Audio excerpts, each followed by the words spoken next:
Good evening, everybody. Welcome to the Boise City Planning and Zoning Commission public hearing. A few things to start out with for tonight's proceedings. Everyone from the public entering the hearing virtually has been automatically muted and cannot speak. As the item you're interested in comes up for discussion, you will be called upon and unmuted. There is a chat function in Zoom, but this is not part of the record and should be only used if technical difficulties arise. Our proceedings for public hearings begin with a presentation from the planning team, then we'll go to the applicant and then the representative of the Registered Neighborhood Association, followed by questions from the commission. After that, we proceed to public testimony, starting with those who are in person, then who signed up on the sign-up sheet in advance, and then anyone else who raises their hand virtually. If you are attending through your telephone, you can type in *9 to raise your hand. Each member of the public is allowed up to 3 minutes for testimony. We are strict with this time as it is limited in code. Finally, the applicant is allowed 5 minutes for rebuttal, after which the hearing will be closed and the commission will deliberate and render a decision. Mr. Chair, you have the floor. Thank you, Crystal. We are citizen volunteers appointed by the mayor and approved by the city council. We make final decisions on conditional use permits, variances, and appeals, and recommendations to the city council on subdivisions, rezones, annexations, and code or comprehensive plan amendments. Any decision made tonight may be appealed to the city council, provided that the appeal is filed within 10 days of this hearing. In order to file an appeal, you must have given written or oral testimony at tonight's meeting. That's why it's important to give your name and address when you testify tonight. We utilize a consent agenda. This means that if the applicant agrees with the staff report and if there is no public opposition, the item will be placed on the consent agenda. All items placed on the consent agenda are approved with one motion without further public comment. For items not on the consent agenda, we will hold a full public hearing in the order just detailed a few minutes ago with staff, applicant, neighborhood association, and then public testimony. Thank you all for attending tonight. Will the clerk please call the roll? Stead. Here. Schaefer. Here. Squires. Here. Blanchard. Here. Moore. Here. Gillespie. Shinfrock. Here. Danley. Here. Mooney. Here. 8 present, 1 absent. Okay, thank you. Okay, a little bit of housekeeping to start us off tonight. We have a few things eligible for the consent agenda. But first, without objection, I will place the minutes from our November 7th and November 14th meetings on the consent agenda. The first item on our agenda tonight is item A. This is CUP 20-50 Anderson, Whalen and Associates at 11304 West Fairview Avenue. This is also just a time extension. So without objection, I will place that time extension on the consent agenda. This is a 1-year time extension for a CUP for a drive-up window with a financial institution on 5.09 acres in a C2D zone. And then we do have a couple of items that are eligible for consent. Item number 1 is CUP 22-49, Givens Pursley LLP. This was deferred from our meeting last week on December 5th. The project address is 3637 North Lake Harbor Lane. This is a conditional use permit modification to allow an animal hospital on 0.32 acres in an R2 zone. And is the applicant with us this evening? Hi, Liz. And are you in agreement with the terms and conditions of the staff report? Okay, terrific. Let the record show that the applicant is present and in agreement with the terms and conditions of the staff report. Is there anyone here this evening hoping to testify in opposition to this item? Okay, very good. Looks like we have no hands up online and no one present that wants to testify. So we'll go ahead and place item number 1 on the consent agenda. And then the other item eligible for consent consideration is item number 5. This is CAR 22-31. The applicant is Dave Hill. The address is 1 South Mesa Vista Drive. This is a rezone of approximately 0.29 acres from R2 to R1C. And is the applicant present this evening?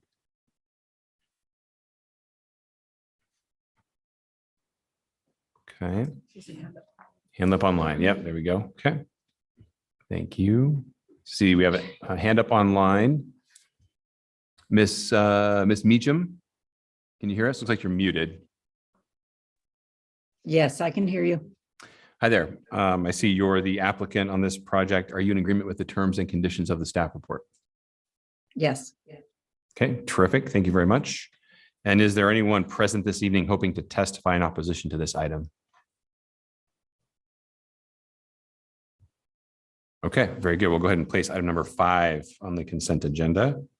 I believe that does it for the consent agenda this evening. I will now Mr. entertain a Chair. motion. Commissioner Stead. I move that we approve the consent agenda, including the minutes from November 7th and 14th, 2022. Item A is time extension, item 1 and item 5. Second. Terrific. Thank you. I have a motion Mr. to. Chair, did the minutes make it on there? I'm sorry. They did. We did. Yeah. Okay, so we have a motion to approve the consent agenda. The motion was by Commissioner Stead. The second was by Commissioner Finfrock. Any further discussion? Very good. Will the clerk please call the roll? Stead. Aye. Schaefer. Aye. Squires. Aye. Blanchard. Aye. Moore. Aye. Finfrock. Aye. Danley. Aye. Mooney. Aye. All in favor, motion carries. Okay, thank you. All right, we'll go ahead with the remainder of our agenda this evening. The first item is item number 2. This is DRH 22-345. Brent Matthew, and the address is 4306 West State Street. This is an appeal of the Design Review Committee's approval to renovate an existing site and buildings for a shelter on 2.04 acres in a C2D zone. At this point, I'm going to recuse myself from this item and hand the mic off to Commissioner Stead. My office is handling the site and landscape design for this particular project, so I'm going to recuse myself. Okay, thank you. First, we'll hear from staff. Please go ahead. Thank you, Madam Chair, members of the commission. Before you tonight on the appeal of DRH 22-00345 at 4306 West State Street. It was an approval for site and building renovations to allow a shelter home to move onto the property. So the site is approximately 2 acres in size. As previously mentioned, it is located on State Street, very near the intersection with Willow Lane. The site has a split zoning designation of C2D and R1C.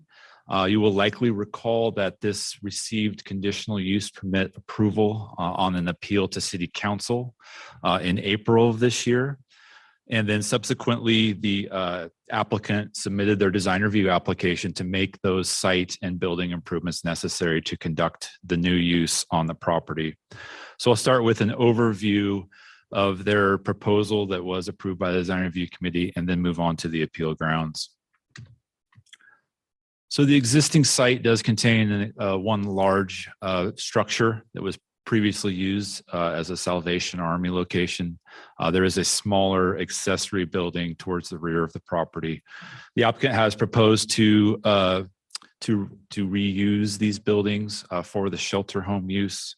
Along with that are associated parking lot upgrades, building upgrades, landscaping upgrades with that project in association with that conditional use permit that was approved. The required emergency access to the rear of the building is highlighted on this slide in yellow. Additionally, the access to the trash enclosure, which is behind that accessory building as well. The applicant has worked with solid waste and the trash collection agency to ensure that the standards are met, and with the fire department for the fire turnaround in the rear of the property. Pedestrian circulation routes have been provided both on the east side of the building and along the north side of the building. Additionally, that enhanced landscape area in the northwest corner of the property has a pedestrian path and seating areas for use of the occupants of the site. A condition of approval in the design review approval was to ensure that the required 110 bicycle parking spaces are provided on site. The proposed locations by the applicant are highlighted here in blue. There is a location along the north property line and then at the front of the building. And again, they will have to demonstrate with their construction documents that those quantities have been met in areas that meet City of Boise standards for dimensional standards. With the project, the applicant has proposed quite a bit of enhanced landscaping, both along the front of the building and the property within the parking lot, providing some enhanced screening and bringing that parking lot up to standards of today's zoning code. In addition to that, along the rear of the property, again, that enhanced landscape area with the seating for the use by the residents and families, some new trees, retaining the existing mature trees, and then adding shrubs, grass areas, and again, those associated pedestrian walkways. To accommodate the proposed use, the applicant is constructing some building additions. There are some small locker structures proposed along the north side, again, adjacent to that emergency access drive for residents' belongings. There is a proposed building addition on the north side near the east end of the building to accommodate the internal needs of the facility. And then a proposal for a small addition on the front of the building along the street frontage. For building design and elevations, the applicant is going to paint and repair much of the existing building. There is metal siding, there is CMU. These will be refreshed with new paint, some accent colors, some awnings over pedestrian circulation areas and entries to the building. And then some areas for some public art that will be rotated.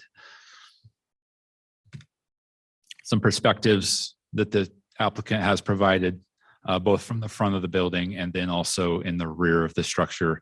Again, highlighting those new awnings, the landscape areas, and the circulation areas around the building. Some more illustrations of the lockers on the north side of the building, that smaller accessory building that is being repurposed into rooms, and then exterior shots of the building and that enhanced landscape area for the client's use. So at the October 12th, 2022 Design Review Committee hearing, the Design Review Committee considered the application. The required findings for approval of a design review permit include those related to site design, the impact on the traffic network, landscaping and screening, grading and drainage, signage and utilities, and the structure design, in that the building mass, facades, materials, and openings in the facade are consistent and compatible with surrounding structures, and that the materials are of a quality and complement the surrounding buildings. And then that the plans do comply with the citywide design review guidelines and standards, which is a comprehensive document containing building and site design requirements for properties within design review overlays in the City of Boise. After the Design Review Committee's approval, we did receive an appeal from Brent Matthew. His grounds for appeal are on the screen here. He cited these four grounds for appeal: that the Design Review Committee did not discuss specific recommendations, that the recommendations were appropriate and would improve IFS property, recommendations would benefit the neighborhood in which I reside, and that the recommendations would cost effectively improve privacy, reduce noise, and protect property values. Mr. Matthew submitted additional materials in support of these appeal grounds. He is here tonight and will expound on those. Additionally, Veterans Park Neighborhood Association submitted an appeal with these grounds for appeal. These are the grounds found in the zoning ordinance for appeals of this body's decision to City Council. That the decision is in violation of constitutional, state, or city law, that the committee's decision exceeded statutory authority. The decision was made upon unlawful procedure. decisions arbitrary, capricious, or an abuse of discretion, and that it was not supported by substantial evidence.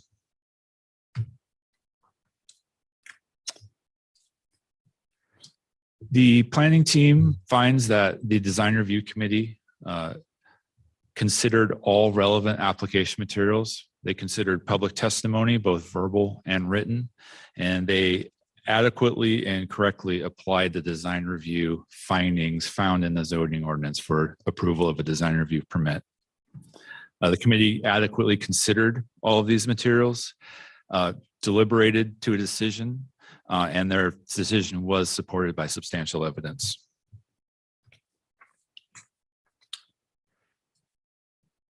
There were a number of conditions included in the design review approval.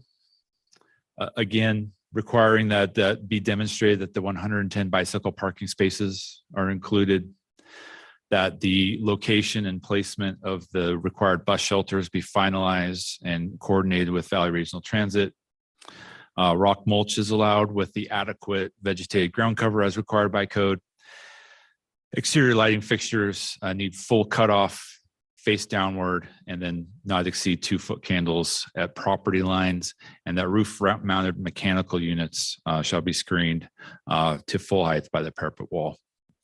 In addition to these conditions of approval on the design review permit, this property and application is of course subject to the conditions of approval included in the conditional use permit for operation of the facility.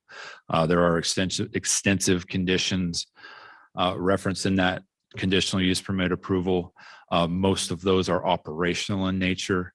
Where there were requirements of the CUP that did affect the site design and the design review application, the applicant addressed those and we conditioned them as necessary. A prime example being that bicycle parking requirement.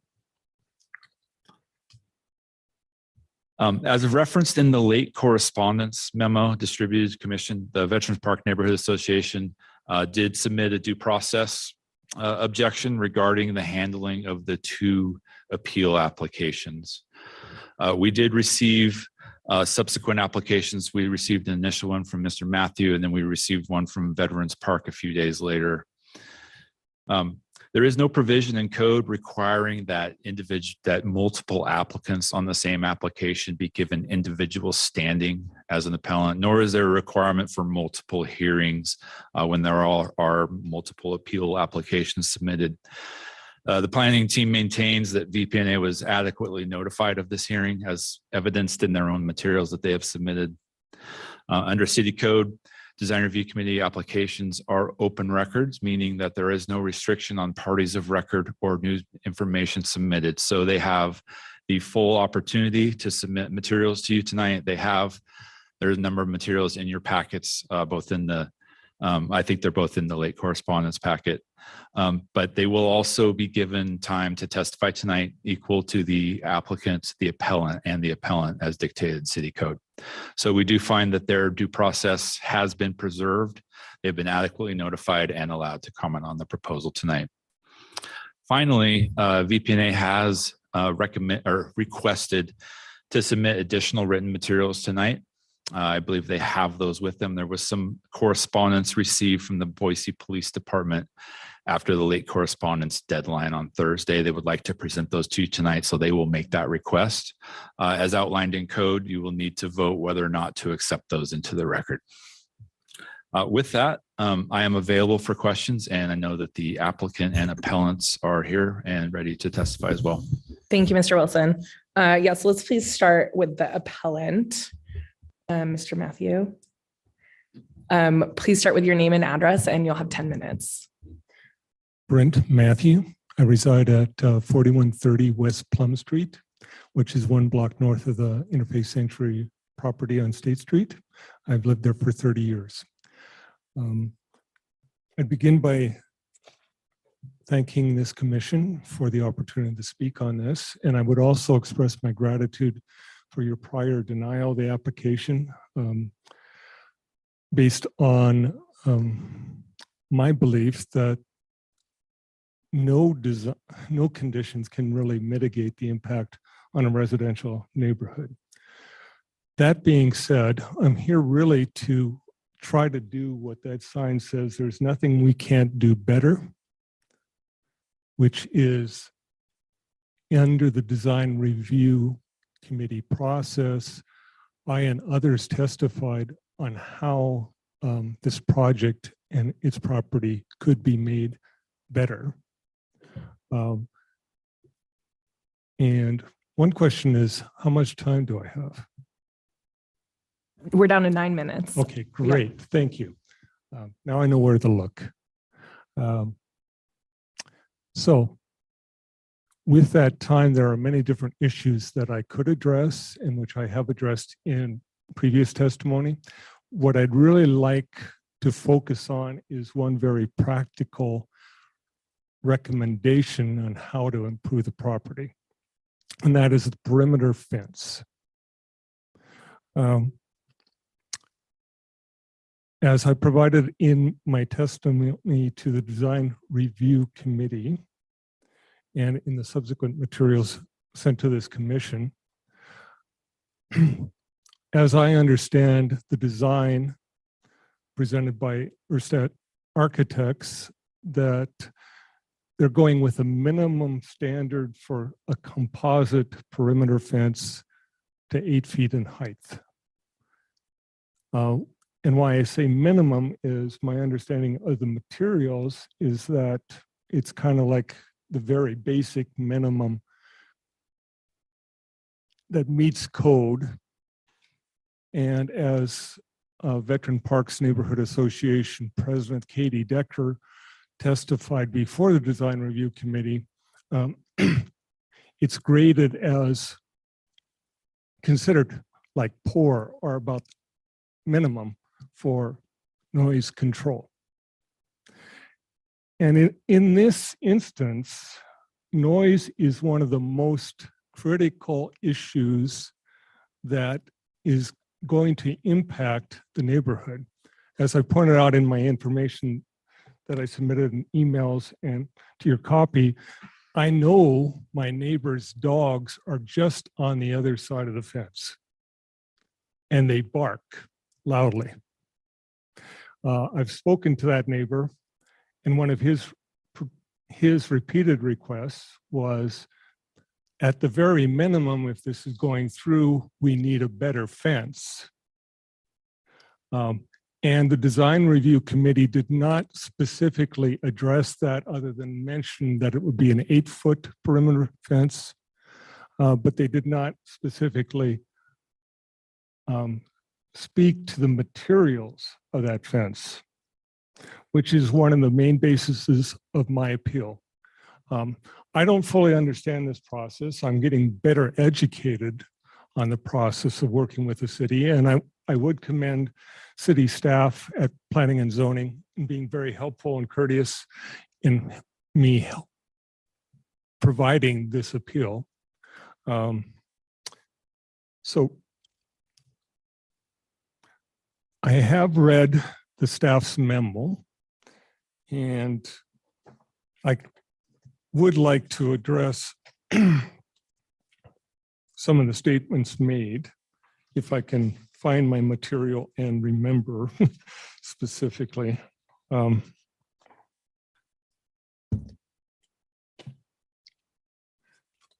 So in the memo, and as I think Josh Wilson just reviewed, I'd refer to number one, the design review committee did not discuss specific recommendations in your packet here. And I'd like to read one specific short version of that. While the committee carefully considers public testimony provided, there is not an obligation to include substantive design changes proposed by a member of the public, me, during the hearing process, and that of my neighbors as well, such as Veteran Parks Neighborhood Association, Katie Deckard. The committee made their decision based on all provided application materials in the public record and took into consideration all written and public testimony. That statement I find questionable, because I have reviewed the hearing audio video record, And there was no discussion, no consideration given to the material of the perimeter fence other than its height. And there was no discussion or consideration given to the impact on noise that that material could have. That's one of the main purposes. That is like the main purpose of my appearance here today and the appellation and the appeal is to ask the city through the Planning and Zoning Commission to consider the materials and advocate or provide for better materials to dampen the sound and help with the harmonious development and enjoyment of our property rights and help protect our property value. And one specific way to do that I'm advocating is that since it would be a hardship for Interfaith Sanctuary, the property owner, to fund and design a quality perimeter fence, I would propose that the city design, fund, and construct and maintain a masonry fence that could do a better job at mitigating noise. So that is one of my primary reasons for being here.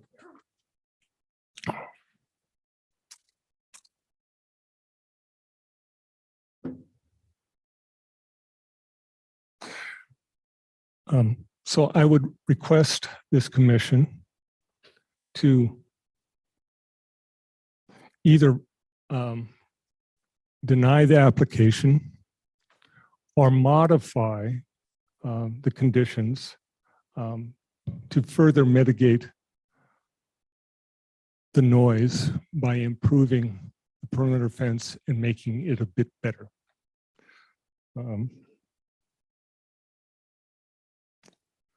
I would also like to go on record saying that I find that there's a double standard at play in the quality of testimony. In the email and online city policy, there's a very specific statement that the city will not tolerate disrespect of any person's testimony. And I do feel that this whole process has been very disrespectful of my neighbors and myself in our testimony. We're made out to be the opposition and the bad people for opposing, or even really advocating for improvement. So I really want to go on record stating that the city needs to hold to that standard and facilitate meetings that allow for respectful discourse, civil conversation. And that pretty much sums it up. If you have any questions, here I am. Thank you. Thank you, Mr. Matho. Okay, I was going to read this before we got to that's it for now. We'll get to questions in a few more speakers. So feel free to take a seat and we will circle back around when we have questions. Thank you. I was going to read this before we started the public testimony, but since Mr. Matthew brought it up, I figured now is a good time. If you attended these hearings earlier this year and late last year, you've heard this before, but I will say it again. Our main goal tonight is to have a fair hearing where all voices are heard with courtesy and respect. And so we have a couple of simple rules for tonight's hearing. First, do not call out, cheer, clap, or heckle from the audience. Please do not interrupt the speaker. Everyone will get a chance to speak. Second, when speaking, please address your comments only to the commissioners and not to the audience members, the applicant, or the city staff. If we receive comments with raised voices or profanities that are disrespectful to the commission, to the staff, or to the applicant, we will stop your time and push you to the end of the line for public comments. If you ask a question, the applicant may choose to answer your question during their rebuttal time. The commission, however, cannot answer questions during the testimony. We are here to listen to all the evidence and make a decision. We have a lot of interest in this item, so we want to outline a few things. If you submitted written comments ahead of the hearing, we want to make it clear that the commission has read them. You do not need to repeat your comments verbally tonight. We'd like to make sure we hear from everyone who wants to speak, but do not need to hear from those who have already submitted written comments, and out of respect for time, we don't need to hear the same comments over and over again. We plan to close the hearing tonight around 10 or 10:30 this evening. If we got much later, it makes for a tough deliberation. So none of us, the commission staff or all of you, want to be here into the morning hours. This is why we ask for new comments and new information on the record and this evening, and so that we hear from everyone who hasn't submitted written comments in advance. A couple of other things I want to mention based on what we just heard from the appellant. This is not, the testimony tonight will not stop this project from happening. We're here to discuss the decision made by the design review committee. So I just want to make that clear. One of the things that we just heard was that we were asked to deny the application. That's not what this is about tonight. We're speaking specifically about the design review committee's opinion or decision. And we'll be looking at the specific design standards required by our code. And I was here for all of those hearings previously, and there was quite a bit of disrespect. I would argue, though, that it wasn't just towards the neighbors, it was on both sides. And I think that's our culture today, is to make an enemy out of the other. So we will proceed tonight with respect. And if comments get off topic, I will interrupt to try to redirect us. If they're not relevant to the design review committee's decision, then I will ask you to hold your comments and we will move on so that we hear the relevant topic tonight. Okay, so thank you for that little house cleaning moment there. And next we'll move on. I know, so next we're going to hear from the neighborhood association, but I know that there is some information that you're asking for us to review. So I'm going to just ask, because you have a one-page summary on that, Katie. I'll take the summary now, and then we'll take a vote on whether we want to receive the additional information or not. I was instructed by Josh via email that he would bring that up without me bringing in the hard copy when I asked by hard copy. I do have slides showing the full text in my slideshow that I can show you. I would say the one-page summary is it. That's fine. If your information is a slide we can see, that's fine. We would have to vote to receive anything. I would just ask hard that it copy. also be added to the written record, because the slideshows traditionally have not been added. We will vote on this tonight. So we won't have an additional opportunity to review any further written information if we're not able to look at it right now. Does that make sense? And so I provided the one-page summary in the cover email to Josh. Okay. Like that exists. I did not Sure. put it in hard copy though. per Okay. his Is instruction there to me. additional written information you're hoping that we accept tonight outside of that one-page summary? It's approximately 2 pages of an email chain. It's probably 300 words if I had to guess. Okay. If you want to, can you just bring up that slide, Josh? Okay, that's fine then. If it's on the presentation, that's totally fine. We don't need to vote on it then. We'll just, Well, again, I would like it in the written record in addition to in the presentation though. I don't know how that works. Well, we have to take a vote to add it to the written record. Okay. And I understand that there's maybe additional, so here's a question for James. I think that there's perhaps the public has information to add to. Do we have to vote on each one separately, or can we vote on a blanket policy for the night, or how does that work? No, if there's a request for this body to review additional written materials, and I'm just going to quote from City Code at this point, written testimony submitted to the review body during the hearing shall be accompanied by a one-page summary of the document, a statement of why the testimony or document could not be submitted by the Thursday deadline, and a request that such testimony or document be accepted for the record. The review body shall have the options of rejecting the information, reviewing the information during the hearing, taking a recess to review the information, or deferring the hearing and or action until the testimony or document can be reviewed. The action to be taken on such request shall be by a majority vote of the review body membership. In deciding whether or not to accept the information, the review body shall consider prejudice to other parties if the information is accepted. So that's a quote from the development code as far as receiving substantial information. Wouldn't say that goes for every slideshow. Those are demonstrative and by way of aid of oral testimony. But I'll leave it in the chair's discretion how to proceed on this vote. Yeah, I guess I see The it. request is to enter this information actually into the record. Yeah, okay. I would love to hear from the commission. I guess I see it as, like a slideshow we see where we accept the information. But would somebody else like to share an opinion? Madam Chair, Yes, Commissioner Blanchard. I would be in favor if and only if we are given assurances that this specifically addresses where DR failed. Madam Chair, Commissioner I Squires. completely agree. It has to address the DR appeal only, not relitigate the CUP. Yes. This is addressed in my presentation. I can speak to it now if you wish. We would love to see your presentation, I think, but I don't think that necessarily means that it would be part of the written record. However, any verbal testimony that you make tonight becomes part of the written record. Can we take a vote? Do we have to make a motion? Can I just call for, okay, somebody has to make a motion. Madam Chair, Commissioner Finfrog. I think I understand this right. I move that we deny the late correspondence or deny the correspondence from the neighborhood association regarding the Willow Lane facility.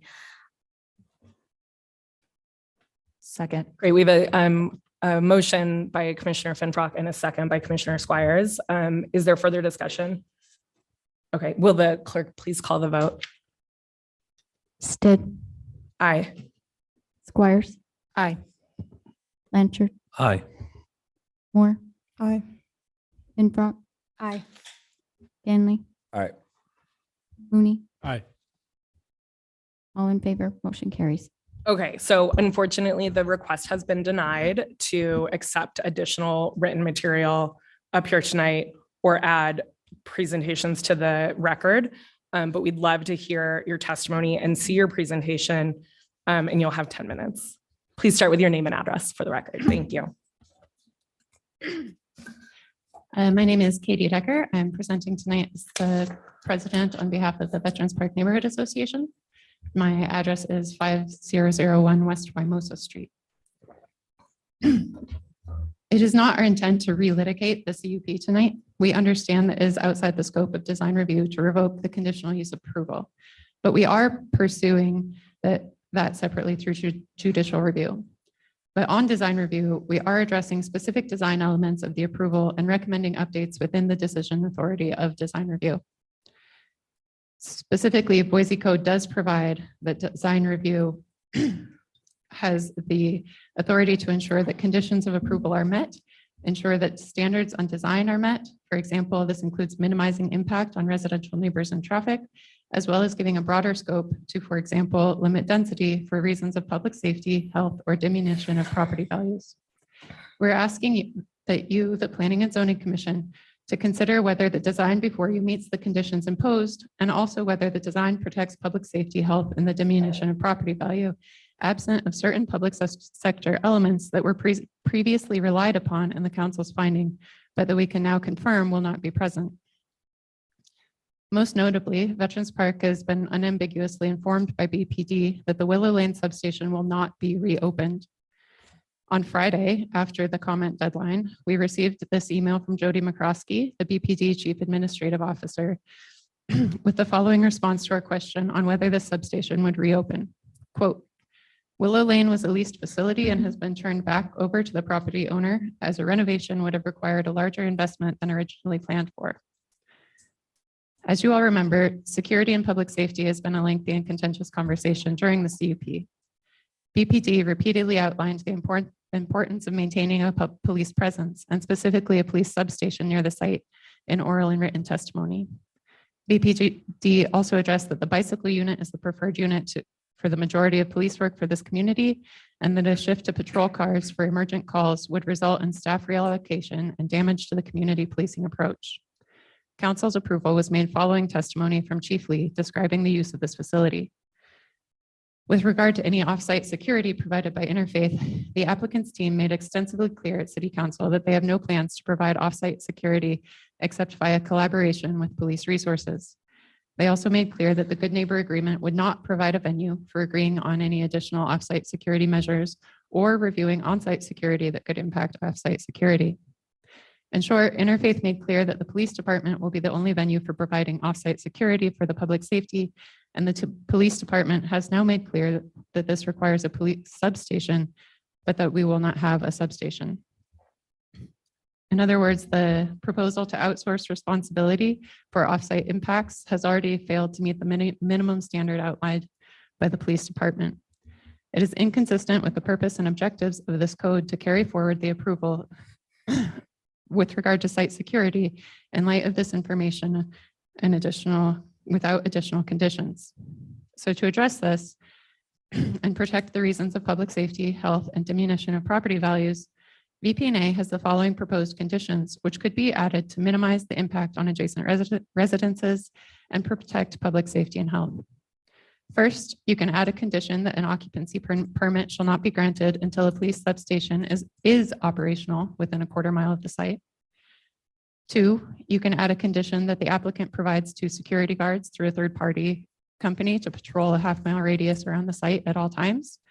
There is precedent for this in the city's contract for shelter services at the hotel shelters. And third, you could reduce the proposed density of the shelter as is allowed by code to address public safety, for example, to a 100-bed family shelter. The second piece of new information is that VP&A, through getting a neighborhood watch program set up, has now become aware that the enforcement mechanisms that have been relied upon to mitigate impacts of transient vehicles attracted to the area, namely the towing contracts and the parks that Superintendent Tomlinson testified to on November 15th and the 72-hour parking ordinance, are both not enforced if there is any indication that the vehicle is being lived in. Again, we know that this shelter serves fewer people than Interfaith's current operations. They've testified that they typically fill up each night and turn away late arrivals. In other words, it's reasonable to expect people camping and or living in cars in proximity to the proposed shelter, but without the ability to tow cars parked in the Willow Park and Athletic Complex lots overnight, or to enforce the 72-hour parking limits, there's no way to enforce restrictions on parking in this area. So VP&A recommends the following 2 conditions be added.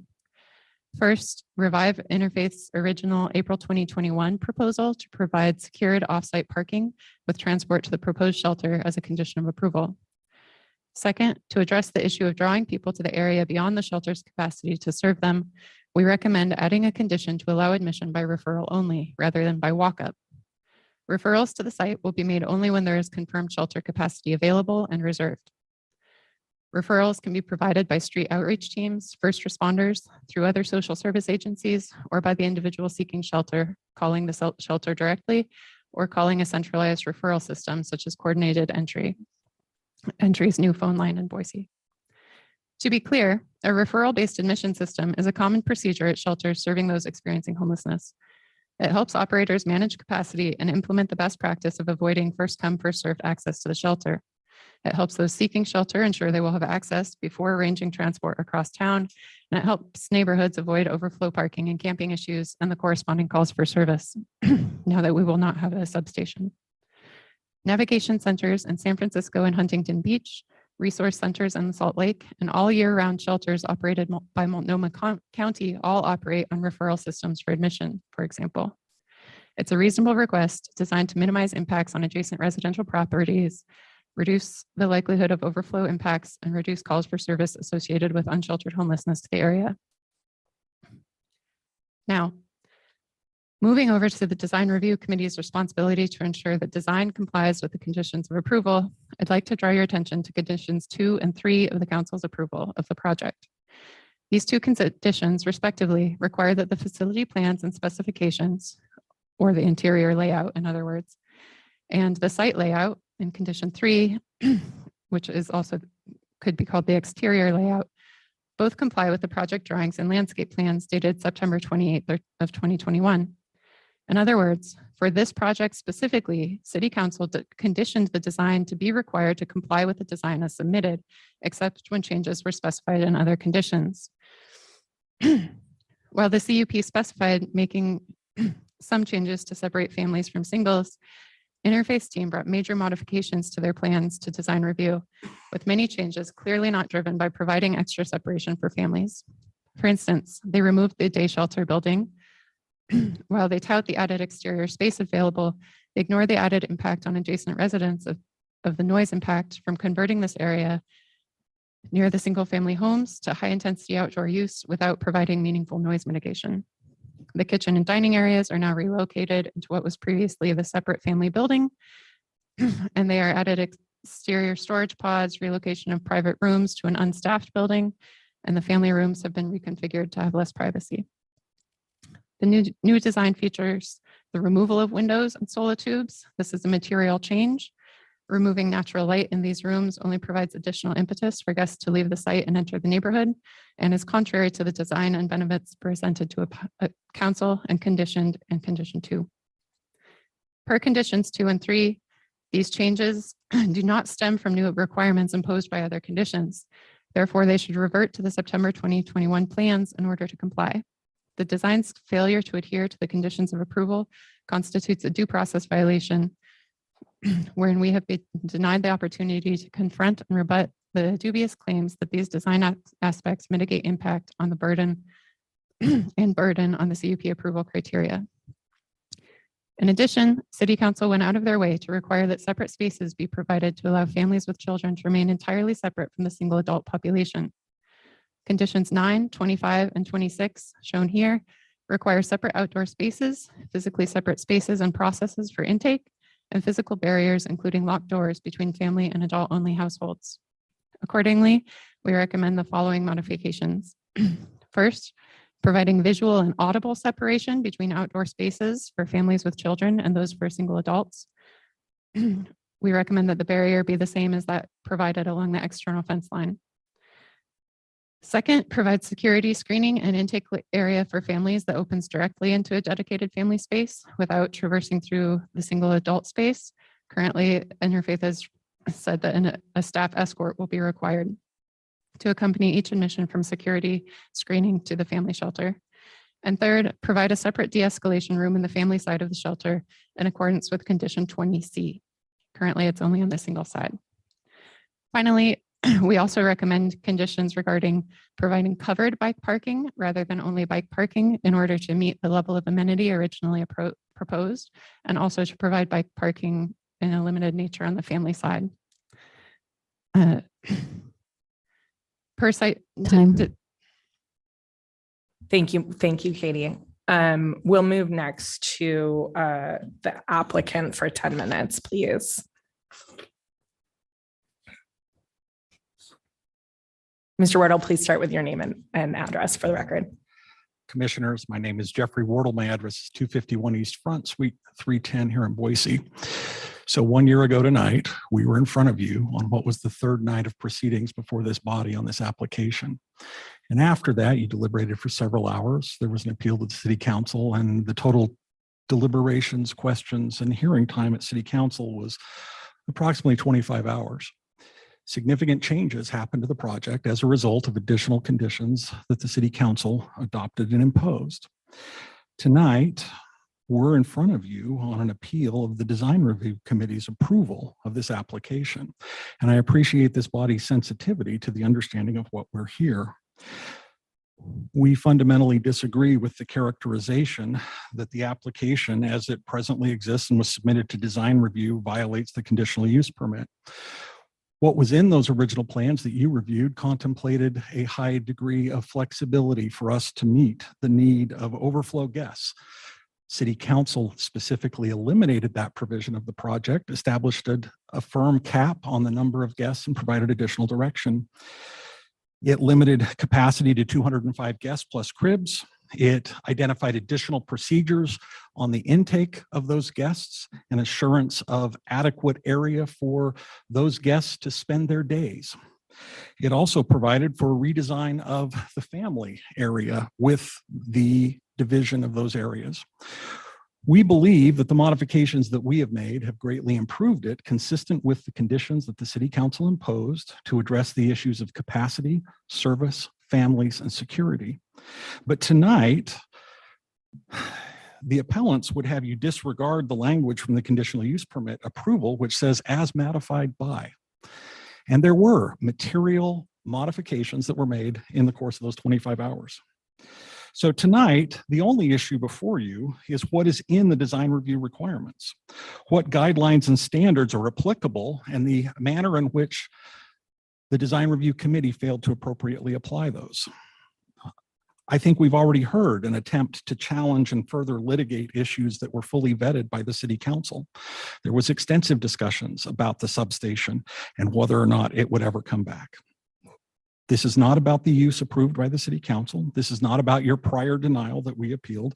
This is not about project elements that are outside of the design of the citywide design guidelines. The real issue here is whether or not the design review guidelines have been satisfied. It does. So we encourage you not to be distracted. And at this point, I'm going to turn it over to Andy Erstad and his team to talk about the design standards and how we satisfied those in this application. Andy. Thank you, Jeff. Madam Chair and Commission members, Andy Erstad, 310 North 5th Street, Boise, Idaho.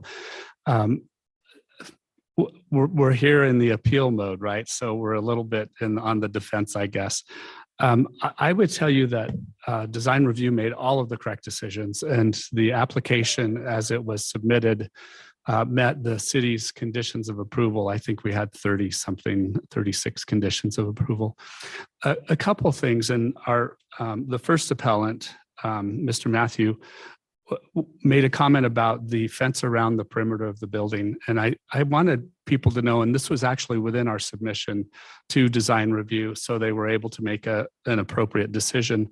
The fencing that we are proposing is an acoustical separation fencing that is used along Park Center Boulevard between a high traffic road and the residences. Its acoustic qualities are far outstrip those of concrete. We are at an 8-foot tall fence around the entire perimeter of the property. Nobody goes into the neighborhood. Everyone enters and exits onto State Street. We think that the fencing that we selected with the help of our acoustical consultants and our security consultants is a much superior solution and a much greater benefit to the neighborhood. So it doesn't look like a concrete block wall.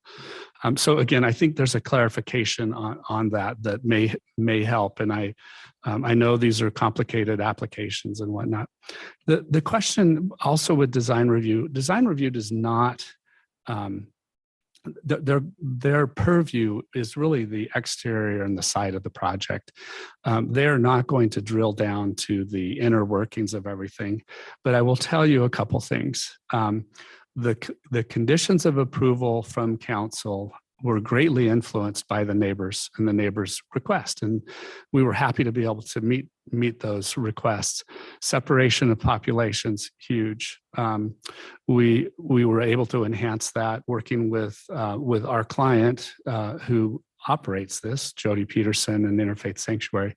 The other thing is we've created a whole number of security separations to again isolate the various populations. We do have a security team, and that security team includes some pretty lofty resumes around the world. And we have spent a lot of time working on security. And that security is both internal and external to the project. And so we feel very confident that what we're doing is, again, in response to many of the neighbors' concerns. The other thing, the conditional use, the application that was denied and then ultimately appealed up to council and approved was the basis of many of the comments that formed those conditions of approval. And so I think from that perspective, we are meeting the conditions of approval. There was going to be change. There was anticipated to be change by Boise City Council when they did make that approval, and we've embraced those changes. The other thing I want to point out is that with the separation that the neighborhood really pushed for, as from adult to families with children, we have different entrance points along the building. The single adult male enter on the west side, the families enter on the east side. There's a great amount of separation. There was concern about access in the evening. That access is off of State Street. It goes through a secured port or entry point, and also a secured entry point for the single males as well. We believe that, and I've been around this block a few times, so we really believe that the design review committee reviewed all of the materials and made the absolute right decision. And we also feel that staff, under the intense scrutiny that this project has gone under, left no stone unturned. And so staff's report and staff's analysis and staff's review, including the fencing materials that we identified, the materials and the treatment of the aesthetics on the exterior were met, and they met the intentions of the city council, and it gave design review confidence in their decision. I'd stand for questions. Thank you, Mr. Assad. With that, we will actually move to questions from the commission now. I'll let everybody gather their thoughts for a moment. Madam Chair, Commissioner I had Finfrock. a question for the city or Josh. So I'm looking at our site specific conditions for the design review guidelines, and it says basically that everything, so we have to comply with all the requirements, of CUP 21-26. So everything that city council put into place is essentially moving forward along with the other recommended conditions that the design committee put into place. Is that correct? So nothing has changed. It's just enhanced upon. Madam Chair, Commissioner Finfrock, correct. Okay. All right. Thank you. Madam Chair. Commissioner Finfrock, yeah. It's also for Josh. So I know that there's now going to be an 8-foot composite fence that is going to be put around the perimeter. But my question is, what is required by code? Is it 6 feet or?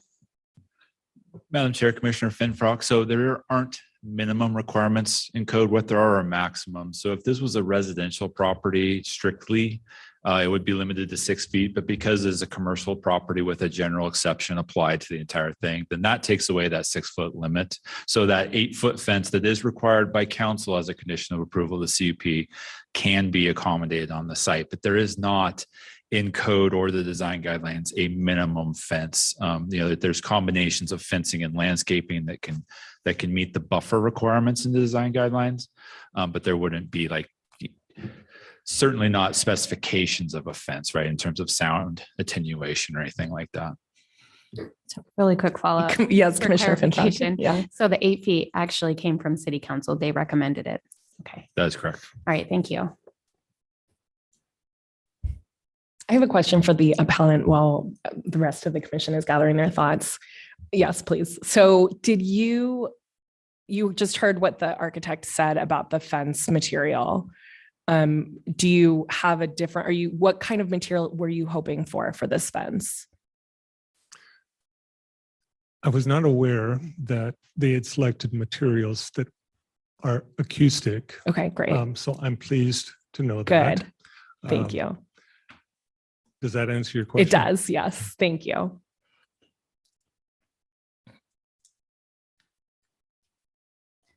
Madam Chair. Commissioner Moore.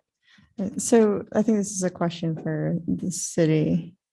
So there's a lot of discussion in our packet about the internal workings of the building.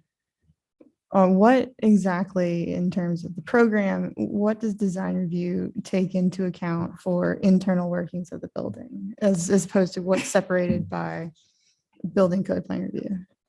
Madam Chair, Commissioner Moore. So the design review committee does not, and beyond that, that citywide design standards and guidelines do not dictate floor plans, uses of areas. That is, as you're aware, is dictated by building code, by fire code, by the various health codes that govern our work.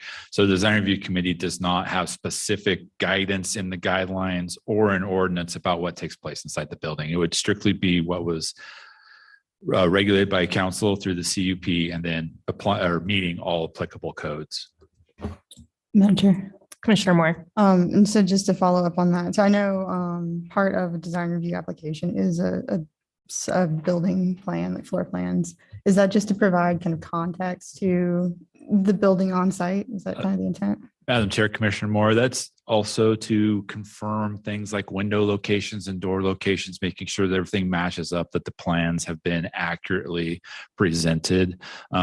You'd be surprised. A lot of times you get a floor plan, there's windows where there shouldn't be, or they don't match up. So that's to confirm that the elevations they provide are correct. Thank you.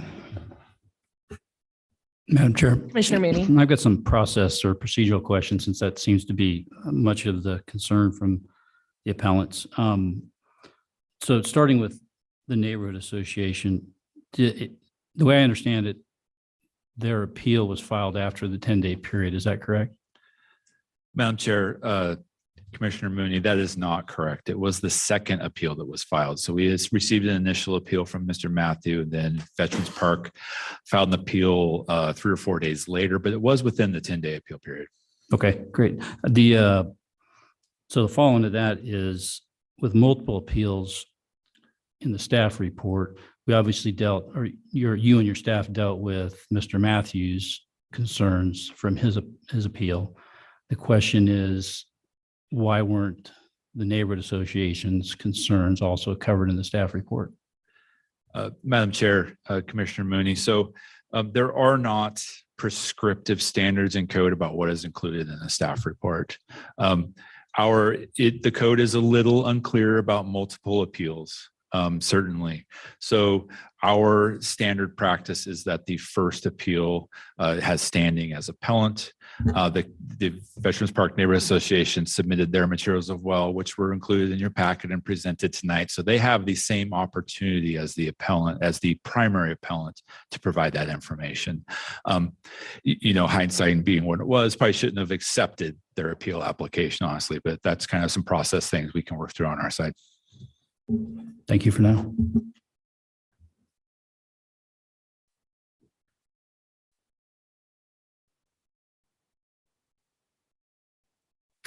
Okay. Madam Chair. Yes, Commissioner Mooney. So I guess I do have a couple questions then for the appellant, Mr. Matthew.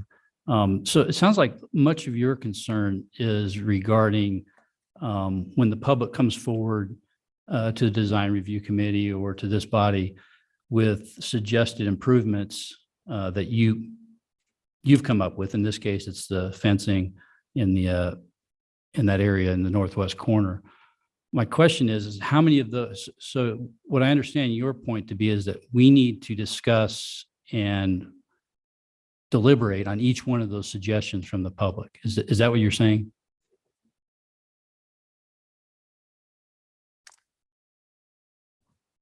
No. I would be saying that there's an opportunity here to improve the site design, specifically the perimeter fence as it relates to noise affecting my neighborhood. And I'm not an expert on code or zone or an attorney that can speak to the process of design review. I made this appeal out of concern for the neighborhood and out of a belief that we can do better. Yeah, and I think that answers my question. So what I was searching for, and I appreciate your consideration for the neighborhood and coming forward and doing that. What I was looking for was kind of a limiting principle that we as a body, do we have to concern ourselves with everything that comes forward from the public at every hearing versus listening and then digesting and then acting on that based on the code as appointed officials. So that's where I was going with that. I got a follow-up question for the neighborhood association. Please, Commissioner Mini. The substation, Katie, the question I have regarding that was that, from the way I understand your rationale, is that changes the design. The fact that substation is no longer there is functionally part of the CUP. So my question is, which one of the 30 CUP conditions does that substation affect? There's a CUP condition that it follow Boise Police Department's written memo.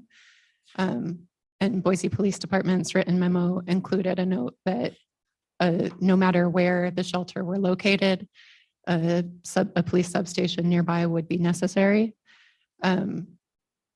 So it plays into the security plan, which is outside of public review, but it was clear from city council deliberations that they're not planning on requiring privately hired site security to be provided on behalf of the applicant. And I think in light of what we now understand about the conditions, which was not the understanding when city council made those deliberations, that specific security measures should be enacted. Okay, thank you. I also had some comments on the soundproofing. If He answered my question. Thanks. Yeah. Madam Chair, I've got one more for staff. Yes, Commissioner Mini. So much of the public's concern, it seems like, is council, and in our view here a year ago was that mitigation is in the design, and that's kind of how council developed additional conditions that the elected council members were comfortable with. So this is a subjective ruling, it seems, that at some point the design is not what council ruled on in the conditions, there are 30 conditions. So it seems to me that's a tough line to draw. Where does the design change so much that it's a different application? Madam Chair, Commissioner Mooney, you're right. There is a distinction between design and function. Certainly some of council's conditions did directly apply to the design review process and the design of the site and structure. Things like, making sure that the entrances are separated. That's absolutely a building design factor, right? The 8-foot fence. I mean, these are physical design factors. But there are certainly a number of conditions that council considered and put on the application that do not have anything to do with the design review application. They are operational considerations for the facility, and they are well outside of design review's purview. Madam Chair. Commissioner Danley. I have a quick question for Ms. Degger, if I can. Thanks for being here. I want to just make sure I understand the premise of your argument following up on Commissioner Mooney's question. I think I get it, but I want to make sure I understand it. And I think the gist of your argument is that you're arguing that design review essentially they sort of failed in the sense that they were missing information, and that the change, such as the substation, for example, and that the application has changed in some material ways, that their mitigation, or the design standards, I should say, that they applied are essentially enacting on a different application than what was put forth by the council a year ago. And so it's not necessarily that they erred, but they're missing some things. And you're asking us to put some of the additional conditions on their findings because of the changes that have been had from council's decision to this tonight. I think I probably butchered that, didn't I? So I want to clarify that when I filed the appeal within 10 days of the October hearing, I was unaware that there would not be a Boise police station. So that was not part of the grounds for appeal, but because the record remains open, I felt that it was important to add to the record, as I would have added that to the design review record had I had the opportunity, because again, I think it's very relevant and wasn't available to council. I do think that design review erred in not addressing the many ways in which the design deviates from the previously provided design. which was made a condition of approval. So I do understand that design review very frequently has swings and changes in the design from what was previously approved under the conditional use. But in this instance, council made the design a condition of approval. Got it. Thank you. Appreciate it.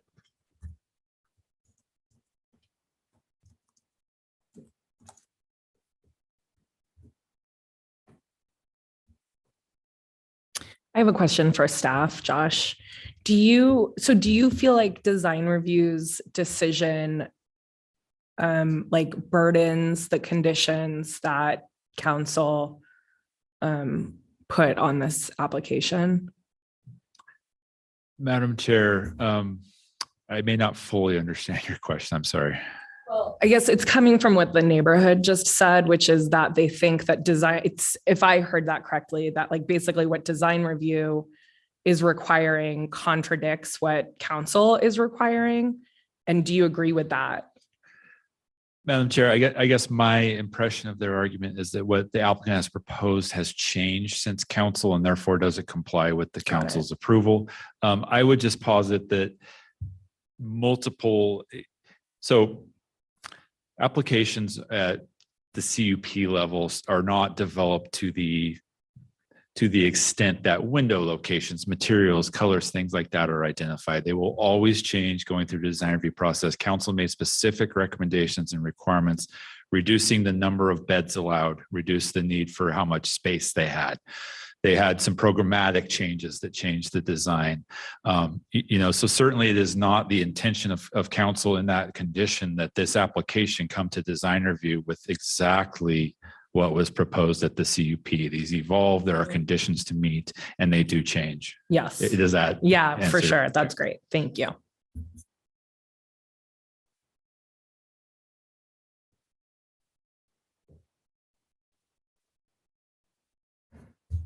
Okay, if there are no further questions from the commission, we'll take 5 minutes before we move into public testimony. So we'll return here at about 7:17. We're all up here. Let's go ahead and get started again. So I have a sign up list up here. Hey folks, we're gonna get started again. Sorry to interrupt the conversation. I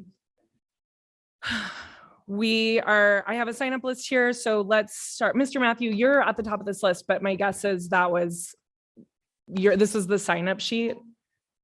Yes. And yes. Okay, perfect.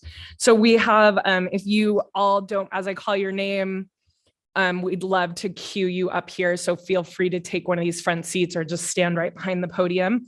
We'll start with Martin Mayo and then. Based on the comments I've heard tonight. Thank you, sir.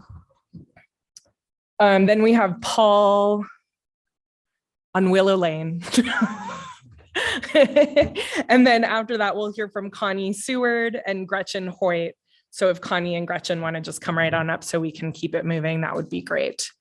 Please go ahead. Please start with your name and address and you'll have 3 minutes. My name is Paul Guile. I live at 4717 Willow Lane. I'm the first house west of Willow Lane Park.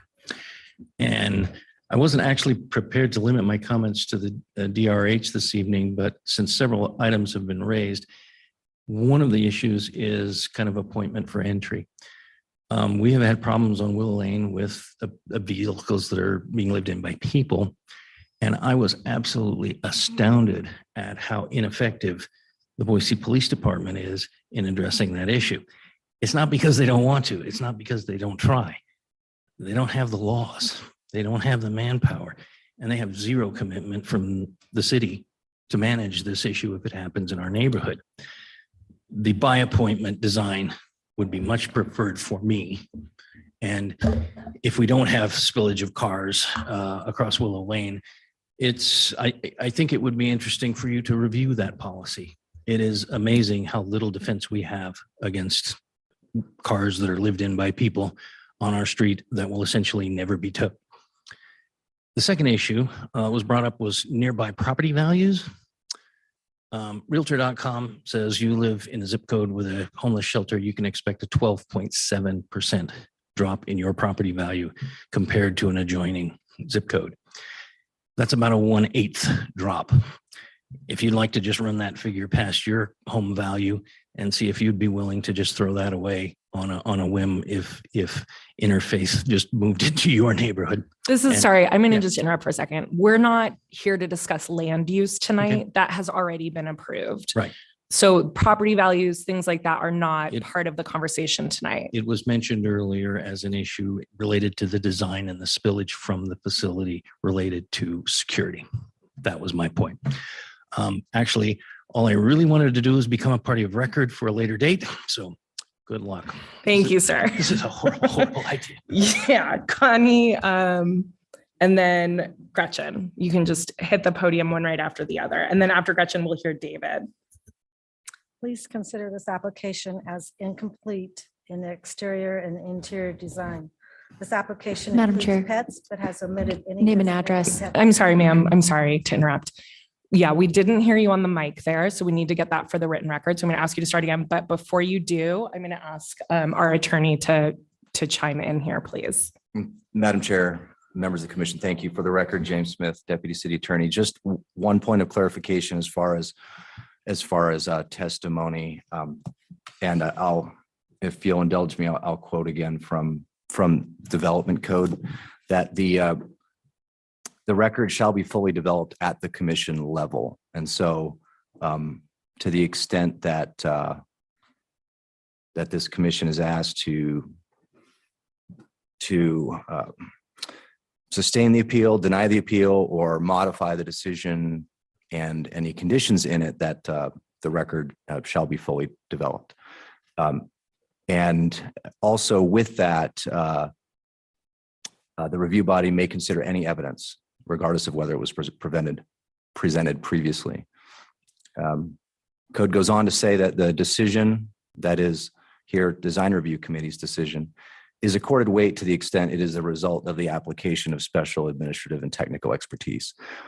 So just while I realize we're not at deliberations yet, just want to make sure that's out there, and so that the record is clear that Development Code does not require a finding of error in order for this body to sustain, deny, or modify the decision below. So unless there are any follow-up questions on that, Madam Chair.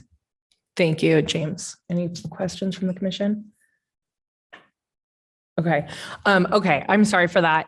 Please start again. Start with your name and address. Speak into the mic so we can record it for that written record, and you'll have 3 minutes. One question, was any of that aimed directly to, no? No, it was for the commission. Thank you. Connie Seward, my address is in the signed record. Please consider this application as an incomplete application, exterior and interior design. This application includes pets, but has omitted any designated pet areas. There are no temperament and disease pre-screening and holding areas, no exercise yards, kennel crate, or quarantine areas. There are no areas for sanitary relieving, secured feeding, or storage of prescriptions, disinfectants, and food. 2 years in and no spot for spot. Current applicant allows a few pets at a time. However, both applicant and city staff have indicated intent to follow best practices recommendations to include unlimited pets. Shelters following these recommendations are currently hosting up to 200 pets per night. Guest pets often lack adequate veterinary care. Pets enter the shelter and traverse the surrounding neighborhoods lacking in necessary vaccines such as rabies, parvovirus, distemper, bordetella, and others. These pets are also highly likely to be untreated for parasites and thus carriers of fleas, tapeworms, mite, mange, roundworms, hookworms, and more. All of these parasites can infect humans as well, especially those most vulnerable by age or compromised immunity. These diseases and parasites can infect the wildlife within the greenbelt and wetland corridor and beyond. Once deposited in soil, some of these diseases and parasites are nearly, if not impossible, to eradicate. Currently, applicant rebrands guest pets as service or companion pets. These pets are then allowed to move freely in group eating, cooking, showering, and sleeping areas. This is a huge concern for disease spreading to both guests and other animals. Under the designation of service companion or animals, these rebranded pets are also allowed by law in most public and private places. Public areas such as parks, schools, libraries, businesses, and transportation are at risk of unmitigable negative impacts. For the health and safety of the guests, their pets, the neighborhood, and the community, the application could have planned a comprehensive pet design to include a temperament and disease pre-screening and quarantine area, fenced exercise yard or kennel runs, a secure children's playground fence high enough to prevent pets from leaping, climbing, or digging under the fence, underbed crate and aquarium storage for small pets, an area for medium and large crates to be used during guests' shower, dining, work, and travel time, in addition to feeding and quarantine times. A relieving station with disposable solid waste bags, closed lid trash receptacles, hand sanitizer, and water hose for rinsing hard surfaces. Locked storage for medications and disinfectants, pest-free food storage container area, cat litter box stations, both indoors and outdoors, with closed lid trash containers and sanitation stations nearby. All outdoor pet areas should be located away from neighboring residences or businesses. This includes the intake lines where pets should be pre-screened. Time. Thank you. Thank you, Ms. Seward. We don't have your address. If you can state that again, please. It is 2421 Joretta. Thank you. Thank you. Okay. Please, Ms. Gretchen, and then we'll hear from David Burgard and then Dave Ellis and then Brian Ertz. Gretchen Hoyt, 891 North Lander Street. I'm 0.2 miles from the proposed shelter. I've been a nurse for 30 years. First, I stand in support of Brett Matthews' appeal for a better fence, although that sounds like that has been handled. Secondly, I'm very concerned about the shelter guests who will be in the medically fragile area. The Idaho Department of Health and Welfare confirmed to me last week that they do not have oversight in the shelter. What patient care standards will be in place and who will oversee and enforce these standards? Medications needed, especially by the hospice patient, are narcotics and other controlled substances. How will they be handled safely? The updated floor plan now has 3 bathrooms for 21 patients. The city approved 12 people using 3 bathrooms, but that ratio has now doubled. I do not see how 21 sick people can be accommodated by 3 bathrooms. Number 3, since the interfaith CUP approval, the homeless traffic in Willow Lane Athletic Park has increased substantially, as have my personal calls for service, which have gone up 75% since June. 2 of those 6 calls were critical. One concerned a growing homeless camp near the boat ramp at Willow Lane that took over a week to clear. Public defecation, urination, and intoxication outpaced the accumulating litter. The other call was a near-death narcotics overdose 20 feet from my home on city property. The mayor was informed of both of these occurrences. I am acutely aware that none of the conditions placed on the shelter CUP approval would have changed the need for any of these calls. I commend the majority of this PZ&Z commission for realizing early on that even with conditions mitigating many adverse effects from the proposed shelter to surrounding properties is impossible. And lastly, I take umbrage with the umbrages that have been tossed around repeatedly during these hearings. I am not a member of any group. I have never been opposed to the shelter or their guests at the proposed State Street location. I remain against the low barrier population in any residential area. Many people that have testified, I believe, feel the same. I also personally put forth a clear alternative concept to the current model for the shelter. On January 28th of this year, that plan was sent to over 100 people in this process. Not only was it apparently disregarded, only one person responded to me. As a resident of Boise for over 36 years, I am demoralized and deeply saddened. I personally do not have the wherewithal to take a sabbatical, and if I did, I would return to a home and a life that is being impacted by adverse effects and a continuing need for calls for service related to a shelter that is not even here yet. I thank you for this opportunity to speak. I was here a year ago and I've followed this very closely. Thank you. So next we'll hear from David Burgard and then Dave Ellis.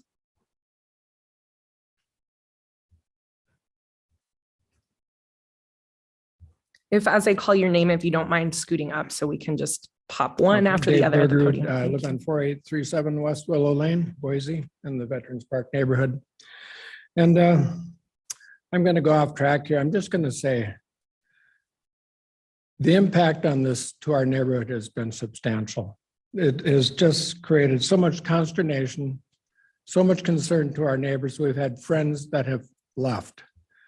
They've got up and just left because they couldn't stand the stress. We can't sleep at night. This thing has been a disaster for us. And I know this is not the mission that you're out for tonight, but it's for a moment for me to just vent that we're just really extremely saddened by this whole thing. We just wish it would go away. Thank you. Thank you, Mr. Ellis. Please start with your name and address. You'll have 3 minutes. Okay, I'm going to be a little off the side here, but so I'm new to this process. First of all, David Ellis, address is 13052 Noss Road in Lake Oswego, Oregon. I'm here tonight because we bought the Flying Pie Pizzeria building next door in April of this year, April of 22. The first notification that I received that this design review was going on was in late September. So we bought the building in April. September, I get notification that there's a homeless shelter going in next door. So that's where I'm coming from in this process. Since then, I've learned a tremendous amount about the process and what you guys have gone through. I understand it. I'm in the commercial real estate world. I've been in the business for 37 years. And I would just say that this is going to have a huge economic impact on the Flying Pie Pizzeria next door, in my opinion. And I would look at each one of you and I would say, I'm guessing you have kids and grandkids that have been to a pizza parlor. Flying Pie is a wonderful pizza parlor. It's been known around the city, around the State Street location has been known worldwide because it was on TV. I am concerned that when you or I or any of us bring our kids or grandkids to that location, that they're going to be met with some eye-opening situations. So I came into town on yesterday, specifically for this meeting, and I didn't know anything about Interfaith Sanctuary. Drove over there, sat in my car and watched a series of events. Again, I know nothing about interfaith. A gentleman pulled his pants down and defecated in the alleyway, 50 feet from me. Another gentleman climbed over a fence that looked to have barbed wire on it of some sort. I then drove around to a side street. Again, I'm there 5 minutes. I drove around to the dead-end cul-de-sac to the back of the building and was scared to death to get out of my car. And all I'm going to say is, I hope that you can address the security. And I know real estate and I know design review.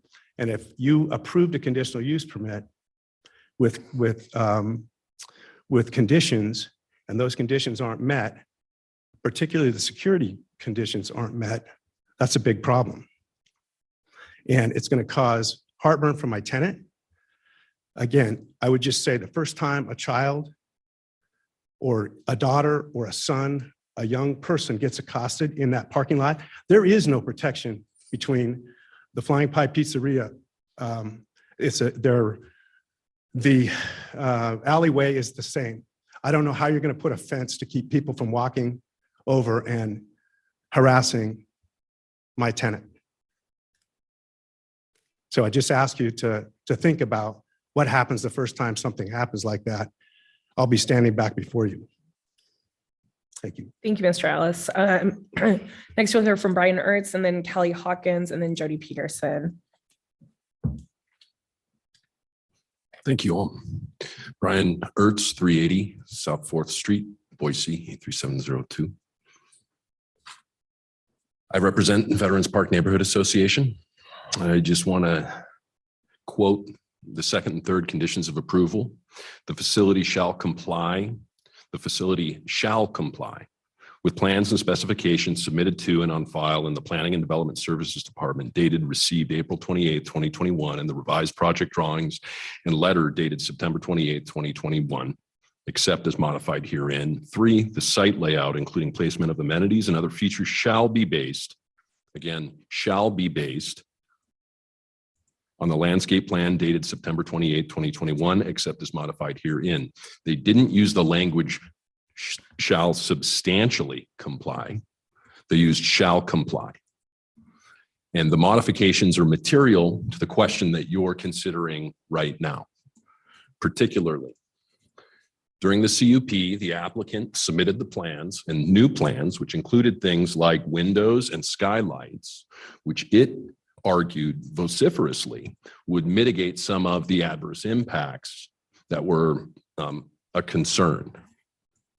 That's germane to approve design review approval criteria 1 and 2, unreasonable economic hardship.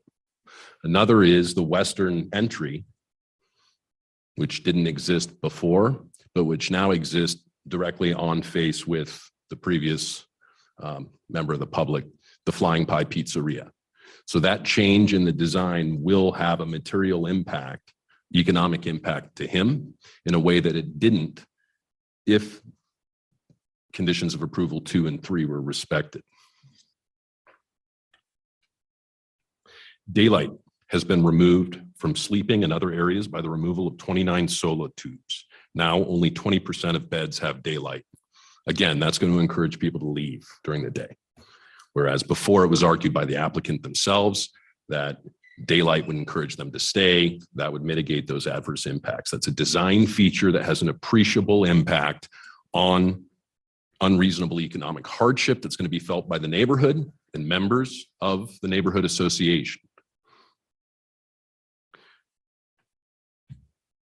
Additionally, families are no longer in their own separate building. There's no longer staff that are supervising people in the same building. That's a design feature. By separating those into separate buildings, there's no more reliance on a supervisory role of staff ensuring that impacts don't take place, both within and outside. With that, well, I'll also just mention Idaho Code 676535, that approval or denial of any application is to be based upon express standards. The material and substantial modifications as taking place here vitiate that standard, both on the CUP application and on this one. If an applicant can just do an about face and a subsequent application. Thank you. That's the end of time. Then the statute has no meaning at all. Thank you, Mr. Ertz. Okay, Kelly Hawkins, and then Jody Peterson-Steigers, and then Dan Fink. Please start with your name and address. You'll have 3 minutes. Hi there. My name is Kelly Hawkins. I am residing at 13052 Noss Road in Lake Oswego, Oregon. I too am impacted by this because we purchased the building that Flying Pie Pizzeria is renting from us, and I could not say it any more clear than David Ellis did. So I'm going to spare you all of it, but you heard him loud and clear, and that's exactly how I feel. Thank you, Ms. Hawkins. Next, we'll hear from Ms. Peterson-Steigers. Jody, did you want to come up and testify? Do you want me to wait? You want me to skip you a little bit? Okay. And then Dan Fink, and then Rich Stover. Hi, Jody Peterson-Steigers, 1620 West River Street. I am the executive director of Interfaith Sanctuary, and I think for me, I just want the commissioners to understand about the thoughtfulness of the design of this building. And I'm scared about the misunderstandings and the facts that are not facts that sometimes hang in this process. And so important to this building is that 24/7 aspect.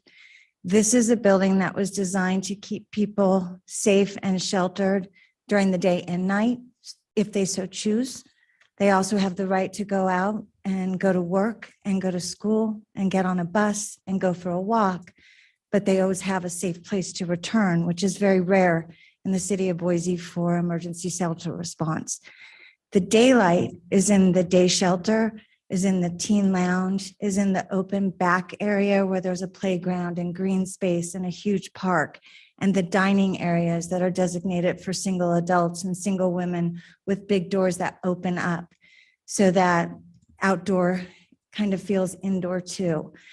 There's a dedicated staff of family case management in a separate building with a separate entrance. There's dedicated staff for single men and women. There are classrooms for recovery, well-being, preschool, teen activities, art and music. This is a place that doesn't have a line because it's open 24/7. We will never ask 200 guests to leave our building at once. And we will not have a forced intake process because when we open the doors, there's already not enough beds.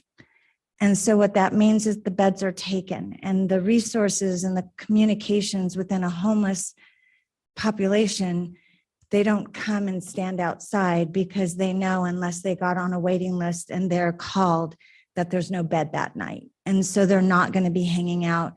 And Americana Pizza is right across the street from our shelter. And the owner there every year looks to see who's their largest paying customer was. And their largest paying customer in 2021 was one of our guests. They keep that business open. There's a beautiful relationship within that pizza place. And we have guests who are employable and would be happy to work at a pizza parlor, would be happy to work at a restaurant. They are very useful. They're very eager to get back to work. These are people who have chosen shelter. They've chosen to take steps to get back to permanent housing, get back to employment. So please remember, Ørsted designed this building to create a home for our unhoused because they deserve it. Thank you. Thank you, Ms. Peterson-Steigers. Next, we'll hear from Dan Fink, Rich Stover, and then Ming Corin, maybe Mary Corin. Hi, Mr. Fink. Please start with your name and address. You'll have 3 minutes. Daniel Fink, 943 North Haynes, Boise. In the words of the late, great Yogi Berra, this feels like deja vu all over again. I'm hearing a long laundry list of complaints, of fears, of accusations that are the same thing that we heard the first time and that we heard in city council again. And none of it is relevant because essentially we're hearing a request to relitigate a case. And that's not the issue that's before us this evening. I'd like to ask the neighbors, the neighborhood association who are fighting, we've crossed that bridge. That's water underneath the bridge. We want to care for our people at Interfaith. We care for our guests, and we have worked diligently with council, with design to do just that. Our design is there and has been modified again and again to speak to the concerns of the neighbors. We want to partner with you, but we can't do it until you stop fighting us. Thank you, Mr. Fink. So Rich is up next. Thank you. And then I think it's Mary. Okay, thank you, Mary.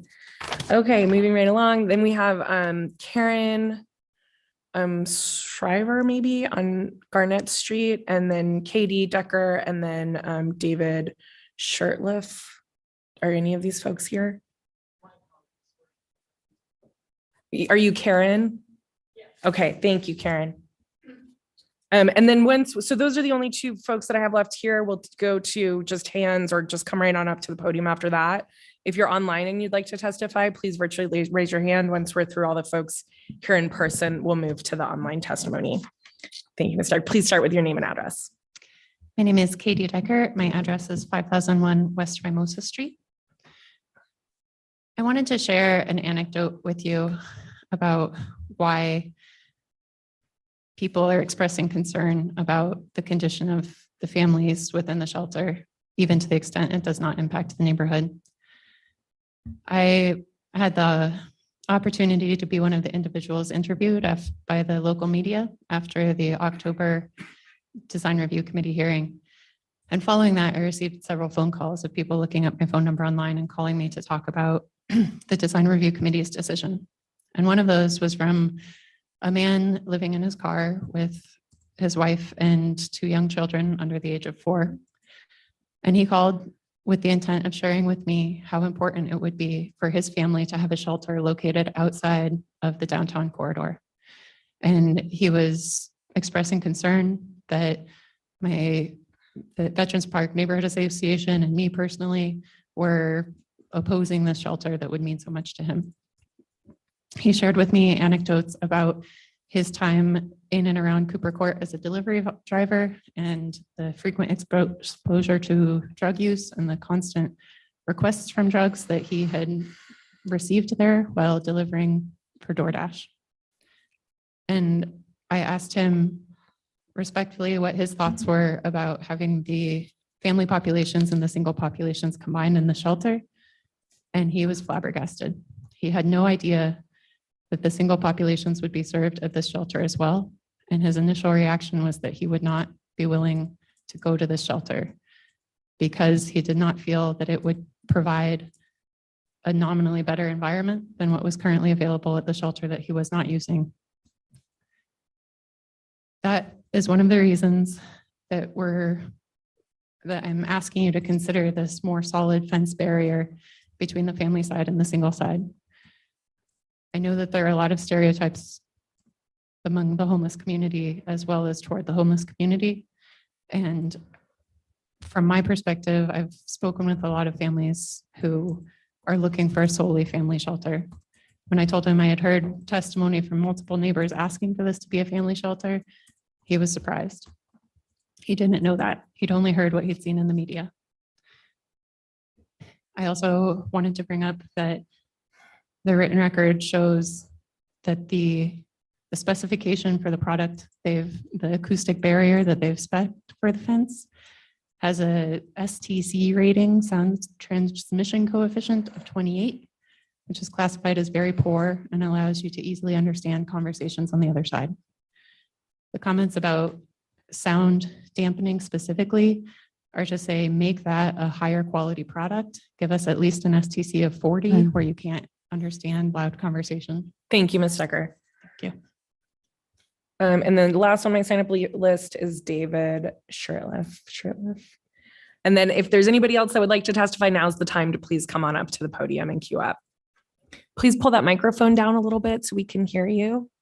That one. Yes. There you go. And please start with your name and address. You'll have 3 minutes. Madam Chairman and committee, my name is David Shortliff and I live at 2609 North 36th Street, and that's in the Veterans Neighborhood Association, Veterans Park Association. The Boise City Code 11-0204.1 specifies that the Design Review Committee duties, jurisdictions, and authority are to, quote, protect property rights and values. Development of the land does not impair or preclude an orderly and harmonious development of the community and assures general appearances. Well, as far as the general appearances part of that are concerned, there's no question that the Erstad Architects design is a great improvement of the existing building and would be a great enhancement to any neighborhood. However, the several days of testimony in P&Z and City Council indicate that the 4 neighborhood associations do indeed oppose this project. So what I have to do is show where perhaps the Design Review Committee failed. And it would seem that there really are no amount of conditions that can mitigate all of the problems that come up. One big problem, and this is a difficult one for the architect to design, is the lack of space for parking. And we know that as the years go on and the conditions of approval perhaps are less well enforced, then you'll see parking not just on site, but you'll see parking around in front of the neighborhoods on Plum Street and along Wiley Lane. The neighborhoods have enjoyed continual growth and improvement. And there is a great concern that this facility will diminish that effort. So that's the intent of what I have to say, that we believe that the Design Review Committee needs to reconsider some of these things. Thank you. Thank you, Mr. Shirley. Anybody else that would like to testify here tonight? Okay, seeing none, we will move to the online testimony. I have one hand up. If there's anybody else online that would like to testify, please virtually raise your hand and we'll start with Mr. Zimmerman. Please go ahead and start with your name and address, Mr. Zimmerman, and you'll have 3 minutes. Just real quickly, can you hear me? Is my audio working? Yes. Yeah, my name is Gary Zimmerman. I live on Plum Street. At the October hearing, committee members in Interfaith remarked they didn't see how internal design mattered, calling it out of purview and a distraction. They're wrong. The interior design does not meet best practices. A significant number of beds don't even meet Sphere's gold standard for minimum humanitarian space. The design mixes families with single men and will cause safety fears. Best practices in Portland and Vancouver avoid this and also specify separate lounges for men and women. Removal of natural light from solar tubes and less windows will increase sense of crowding and is detrimental to mental health, as clearly shown in Leninger's paper, Interior Design in the Realm of Social Services, Housing the Homeless. These unsafe and crowded feelings are well understood to cause people to leave or avoid shelter. HUD's 2019 paper, Understanding Encampments, clearly calls out shortcomings in the shelter system are consistently identified as a primary factor that pushes people to congregate in encampments. We also know from city staff's testimony to council and Interfaith's own recent comments in the media that the nature of the proposed shelter's use and design will bring guests and others to the vicinity and magnet areas. It's also been well documented in the record for Interfaith's current shelter and other case studies that this increases crime and nuisances in those areas, causing adverse impacts to health, safety, and property. Dismissing the importance of internal design and its best practices led the DRC to make a capricious and arbitrary decision. Example, Erstad said, don't get distracted by comments on the interior of the building, and many of the conditions were based on British Columbia that has no jurisdiction nor application. This shows a lack of understanding of how internal design can impact externally. He also doesn't get best practices. Of course, Vancouver and other best practices apply. It's obvious that virtually none of Interfaith's cherry-picked best practices come from this jurisdiction. Choosing to ignore other best practices will lead to adverse impact in the vicinity, as clearly pointed out by Councilmember Bajan in April's deliberations. Committee member Zuckerman was also confused about DRC's purview. I'm not really sure where the interior of the project comes into this discussion, so that's not our purview. But Boise Code clearly states the duties, jurisdiction, and authority protect property rights and values, and goes on to say the DRC can require reductions in density, floor area ratio, etc., if required by reason of public safety, health, diminution of property value. It has been clearly shown that Interfaith's internal design creates adverse impacts in the vicinity, and the DRC, in failing to consider that or to understand their purview, made an arbitrary and capricious decision in approving the design. Please uphold our appeal and help change the design. That's it. Thank you. Okay, next we will hear from Georgia Meacham. Georgia, please go ahead and unmute and start with your name and address, and you'll have 3 minutes. Madam Chair, I don't believe Georgia had their hand up for this. Oh, thank you. Sorry, Georgia, we'll de-escalate you. Okay, let's go to Pete Barnes then. And that appears to be the last hand. So unless we see other hands go up, this is looking like that maybe the last testimony. Sorry, Yep. Yeah, you're probably going to hear a piano from my little one in the background a little Lovely. bit. Yeah, my name is Pete Barnes. Property is 4077 West Plum Street. My property is located about 400 feet from the shelter. And I'd like to bring back the absence of the police station, the substation.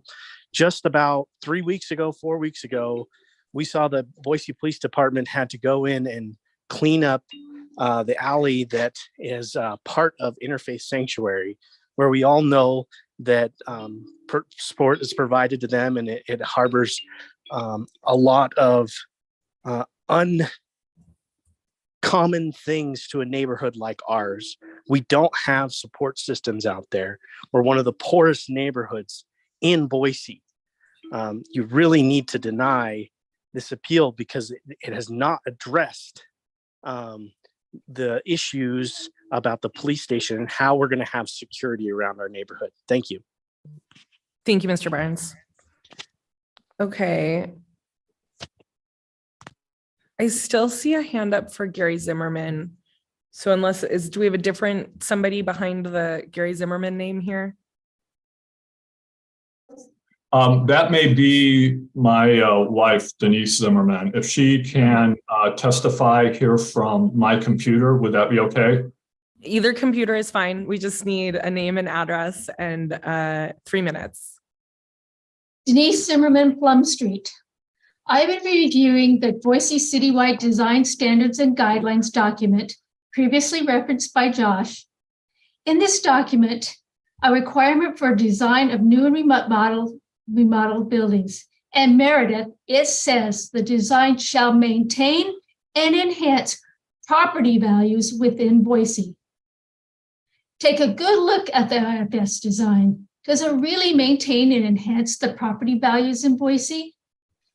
Just the thought of locating a homeless shelter in a neighborhood decreases its value. It turns that neighborhood into an undesirable place to live. This isn't because current or potential owners don't like homeless people, or are afraid of homeless people, but the fact that there are many examples of how homeless shelters, including the current IFS shelter, can turn the surrounding area into a trash heap and a place of unbridled crime. IFS is proposing to move to a building in the Veterans Park neighborhood, my neighborhood. I love my neighborhood. I can walk to parks, the library, the gym, grocery stores, and restaurants. The advent of a homeless shelter will bring more of the unfortunate, homeless, sheltered and unsheltered into the neighborhood, therefore decreasing the value of living there and the value of doing business there. When visiting with some of the local business owners, I have heard comments that ever since the library opened in the Collister Shopping Center, they are having a hard time keeping people from sleeping in their doorways and patios and entering their businesses to harass customers and shoplift. The current design review is only looking at the building as someone who is passing by, not as if they were considering living or moving to the neighborhood. The Boise Citywide Design Standards and Guidelines document says, the treatment of the facade and or landscaping elements shall provide visual interest to the pedestrian. The pedestrian? Property values are not determined by people walking by, but by people and businesses looking to move into the neighborhood. You can do better. Ask for a design that maintains or even enhances the property values in the surrounding area. A facade with nice landscaping does not hide the reality of homelessness. You can put lipstick on a pig, but it's still a pig. Thank you. Thank you, Ms. Zimmerman. Okay. With that, I don't see any further testimony on this topic, so we will move to rebuttals. I'll start with the applicant, who will have 5 minutes, and then we'll move to the appellants, both Mr. Matthews and the Neighborhood Association, who will share their time at 5 minutes.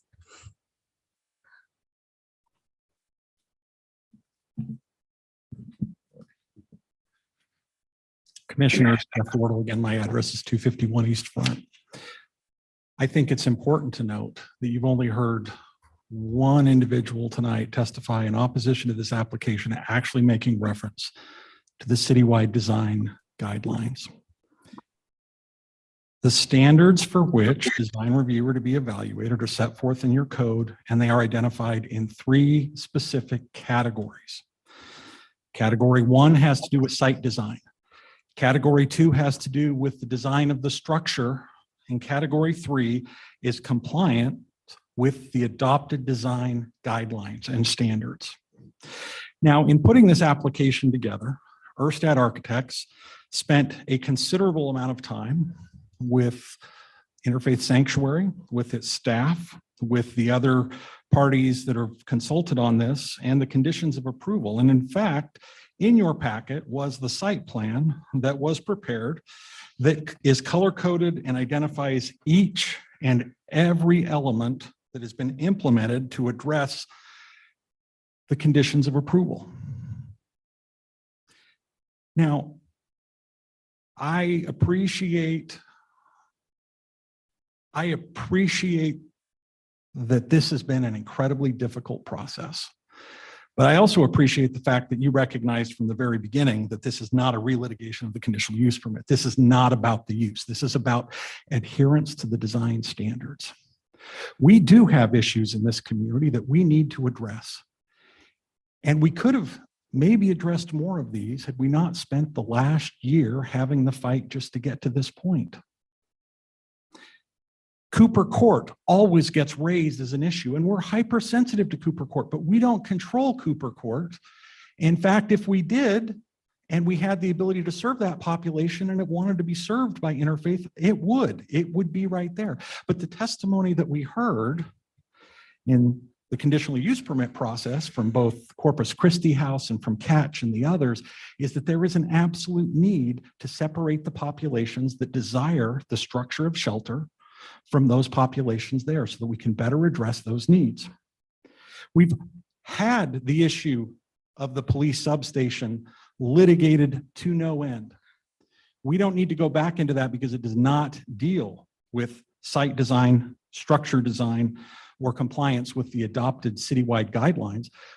But we had hours of discussion at the city council on how the city's police would address this. And the city council was eminently aware of the fact that that substation had been closed, and questions were posed to police staff about how they would serve and what they would do. And the testimony that was litigated. That is not a design review issue. We've heard the criticisms and the fear of the damage to the riparian areas. Again, not a design review question. At design review, I pointed out that this is the first time I've ever had a client's application come forward where it's actually been criticized by opponents of the project for increasing the amount of green space. Now, why are we not building that additional building? Because the city council imposed a condition limiting the population, saying there would be no service for overflow.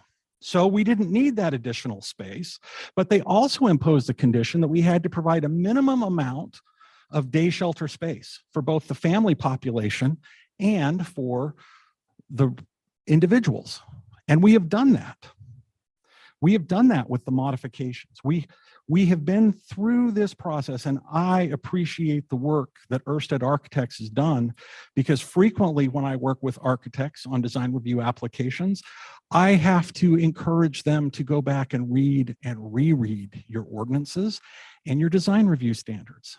With Erstad Architects, we don't have to do that because they have adhered to those provisions. Now, you've been invited to revisit many of the issues that were discussed before and that we know you struggled with, because Mr. Smith and I are probably the only two individuals, with the exception of a few members of the neighborhood association and a couple of my clients, that sat through all 40 plus hours of those proceedings. We recognize that a lot of people don't have the knowledge and experience and time with this, but we meet the standards, and there has been cited and set forth tonight no basis for the denial of design review approval. We ask you to deny the appeal and that we move forward. Thank you. Thank you, Mr. Wardle. Next, we'll hear from the appellants. If you're going to tag team, if you can just start with your name, each person, so that the written record is clear. Thank you. I'm Brent Matthew of 4130 West Plum Street. I'm not really prepared for extemporaneous debate. I'm just a resident and a citizen of the neighborhood that is concerned about the site design and how it impacts my property value and the quality of life of my neighbors and myself. And my rebuttal, I guess, is to focus that I would think that the perimeter fence material on the site design is appropriate for the design review committee and this planning and zoning commission. I would disagree with Interfaith Sanctuary Geoffrey Wardle's assessment that our comments are not relevant to the design review process. And my urging would be is that you do act to modify and improve this design per the testimony. And specifically, I'm pleased to hear that there's an acoustic quality to the fencing material. I haven't really reviewed that. And I hear Katie Decker cite that it is of a poor standard. And really that's what I want, is an excellent standard to modify, to lessen the noise between this property and the residences and businesses. Thank you. Katie Decker, 5001 West Mimosa Street. I want to open by revisiting the due process concerns. And I just wanted to point out that the most egregious portion of that is that we specifically requested clarification and didn't receive it for 10 days. So we didn't have an opportunity to fully develop our arguments, absent that notification that there would be only one hearing. It's not addressed in code what happens with two appellants. The city's communication was not clear. And I know that the applicant raised that issue in their appeal response as well, that they didn't have an opportunity to respond to our comments. And I agree with that. I want to have a dialogue about these. But what I heard tonight was the executive director of Interfaith testifying that they already do, as a standard practice, one of the main requests that the neighborhood has been constantly making. If that's the case, put it in a condition. That's what was done with many of the other conditions. Legitimize that, make it a condition of approval rather than just hoping that it happens. With regard to the soundproofing, the design review is the first time that we've had access to that specification. So I think it's fully appropriate to request a higher level of soundproofing to minimize impact to the surrounding neighborhood, which is specifically within design review's authority to do so. With regard to the police station, I object to the testimony that council was already aware that the substation would be closed. Council was aware that the substation is currently closed, but we're told that it would be reopened as a touchdown space specifically. Chief Lee gave extensive testimony on how necessary that touchdown space was to improve efficiency within his patrol unit. This is a new development. Now we know that they are not renovating and reopening that space. It changes the condition of the surrounding area upon which council relied. And finally, I just want to reiterate again that conditions 2 and 3 specify they shall comply with the existing design. If you change the design now, that takes away the due process right to comment on all the conditions, comment on the impacts that these new design elements have as they're conditioned. So again, I think that those should revert to the plans and specifications as presented to council in September. Thank you. Thank you, Katie. Okay, with that, the public portion of this hearing is closed. The item is now before the commission. Just as a reminder, we're here to look at did the design review findings meet the citywide design standards? And the motion would be to approve or deny the appeal that it did not meet the citywide design standards. Madam Chair, Commissioner Meany. can I have a discussion item before? Please. And regarding due process and what I think is the recognition that we have identified some issues staff has, and the zoning code rewrite will hopefully tackle some of those or all of them, so we don't deal with this again. But having said that, what I was hoping to be able to read in a staff report is expert staff analysis of the neighborhood association's concerns. And that wasn't there. The staff report only concluded Mr. Matthews' claims. So what I'm offering is there any interest in deferring this to get a staff report that accommodates all of the appellant concerns?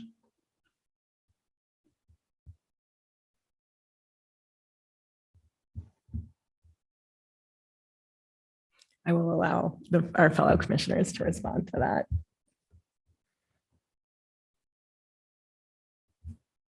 Sounds like no. Thank you.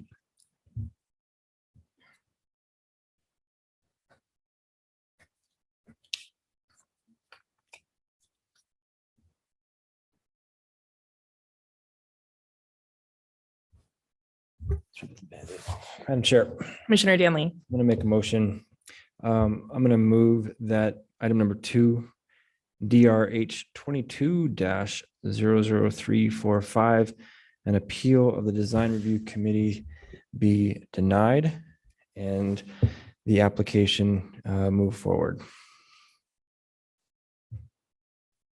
Second. We have a second from Commissioner Blanchard. Commissioner Danley, would you like to start the conversation? Absolutely. This has just been so much fun, right? For the last 2 years. First of all, I want to just say thank you to everybody for coming out and testifying. Whether you know it or not, it does make a difference, and we appreciate you making your voice heard. As I think Commissioner Mooney just illustrated, testimony is likely then going to improve the process in that instance. All right, so for me, I'm looking at our zoning code. I'm specifically reading out of our zoning code, if I may. Our decision tonight, what we have in front of us is, how did the design review committee perform? They are a subcommittee to us.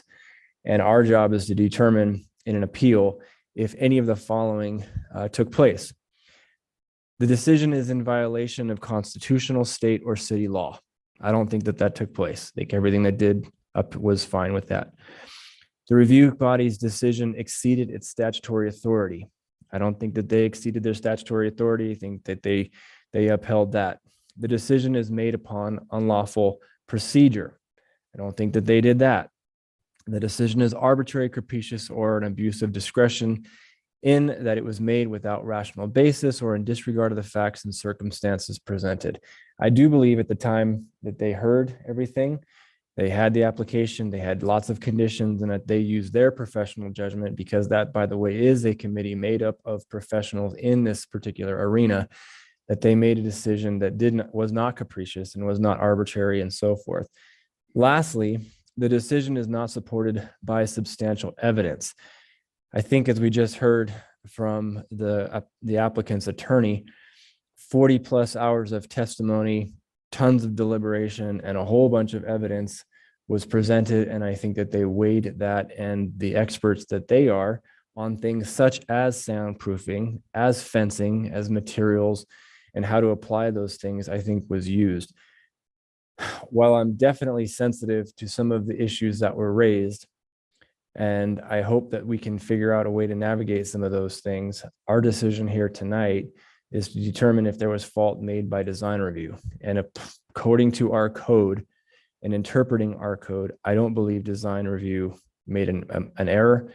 And that is why I'm making the motion and supporting it. Madam Chair, a quick legal clarification, please.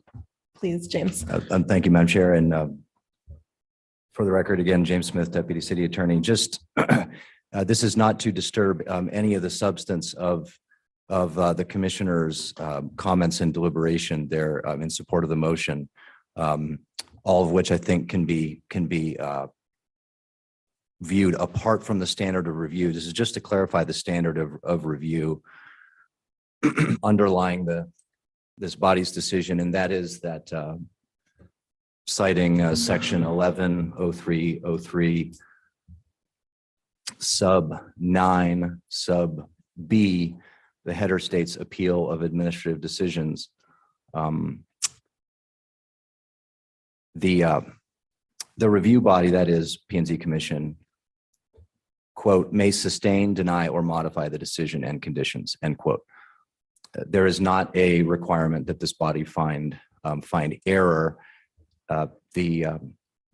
On appeal to council, code sets out certain provisions about error. This body may consider any evidence, and the code does not impose a requirement that this body find error. However, in line with Commissioner's comments, quote, the decision, that is Design Review Committee's decision here, is accorded weight to the extent it is the result of the application of special administrative and technical expertise. So with that clarification, that and perhaps that opens deliberation a little wider, that an error finding is not required. So is not to do violence to the motion or to the substance of the Commissioner's comments, just to clarify a bit on the standard of review. Thank you, Mr. Smith. Thank you for the clarification. I can see both the clarifying point and also that it doesn't degrade the motion. If Commissioner Danley doesn't see error with the decision, therefore there is no need to make changes to their decision. So I can see both sides of that. Is there further discussion? Commissioner Blanchard? Thank you, Madam Chair. Yeah, I wasn't going to go that direction anyways, which you probably, but I appreciate Commissioner Danley covering that, because that's the basics of it really, is that I believe, despite what we're being told. Let me just say this though. We all agreed with you once on every single one of these points, and it went to council, and council threw us under the bus. So we are where we're at. And then, for you guys to get up and say, well, this is going to go to judicial review anyways, it's kind of like, oh, well, thanks for getting me off the couch on Monday night, when you are planning to appeal this anyway. So I think the political calculation on the part of the appellants was pretty poor to think that we would appreciate having a second bite at this apple, because I don't think any of us do. We came to the conclusion that we couldn't possibly put enough conditions on this thing to make it work. That's what we all agreed. And council put the conditions on it that they put on. DR put the conditions on it that they went on. I'm not inclined to take a second bite at this thing. We said our piece and got thrown under the bus. So that's where we are. And as far as having two different appellants and there being some kind of, potential problem with process there, again, this is just mismanagement of this, frankly. It's like, I'm not sure why Mr. Matthew thought that once the neighborhood association had an attorney who was doing this, that he ought to jump the queue and file an appeal on this. So again, that was just not a good calculation to think that that was a good idea, or to think that we would probably want to hear this over again, which at least I'm not going to speak for everybody else, but I do not. Madam Chair. Commissioner Meany. To our attorney's discussion about the open record, I was going that way as well. I mean, I was considering this an open record, and we needed to consider all of the testimony. And this, as the code says, the record shall be fully developed here. So that's the way I was going. And so to Commissioner Blanchard's points about, we sat here a year ago and or thereabouts, and it was determined that it was difficult for us, given the conditions in the application at the time, to determine future adverse impact could be mitigated. That was a 5-1 vote. And then it went to council, and staff and all the experts in this arena convened, and they and they listened to all that testimony and they developed additional conditions and came up with what they perceived was a better plan and better conditions to mitigate those future adverse impacts, possible future adverse impacts. I'm restating what Commissioner Blanchard said, but then it goes to the applicant and they work hard and they listen to all the testimony and they further develop a good plan for what is a nonprofit doing yeoman's work for our community, private nonprofit. And we said this before last time, and it's and they come up with this design. And now we're asked to determine that conditions 2 and 3 mean this design has changed enough that we need to, as Commissioner Blanchard said, take another bite at the apple, and I'm not there. So I'm in support of the motion.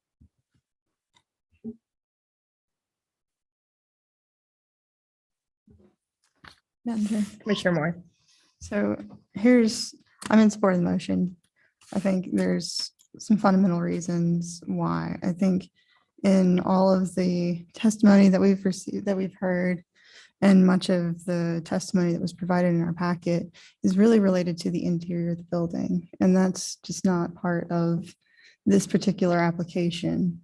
Per design review staff, we're looking at the site design and the structure design, the interior components, things like site room sizes, adjacencies, things like that. That's just not part of this. And it's just not in this scope. So I think because that appears to be the bulk of the arguments, the bulk of kind of the disagreement here, I'm in support of the motion because the exterior, it's not been much of the discussion. I think that there's an agreement that it does look nice. We have proof, or we have an exhibit in our packet where this exterior does comply with the conditions. And then we've also got, narrative in our packet as well, how it complies with design reviews requirements, both for the site and for the building. There's some additional kind of applications in terms of signage, but that's, the majority of the narrative is how it complies. In addition, being a reuse of an existing building, things like that. I mean, that's really to preserve the kind of the character of the neighborhood, reusing these existing buildings like that. And so I think because of those reasons, I'm in support of the motion.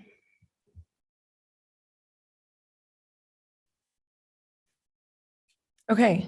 It sounds like that's maybe the end of that. So, okay, we have a motion on the table to deny DRH 22-345 at 4306 West State Street. And we had a motion from Commissioner Danley and a second from Commissioner Blanchard. Will the clerk please call the vote? Stead. Aye. Schaefer. Sorry, recused.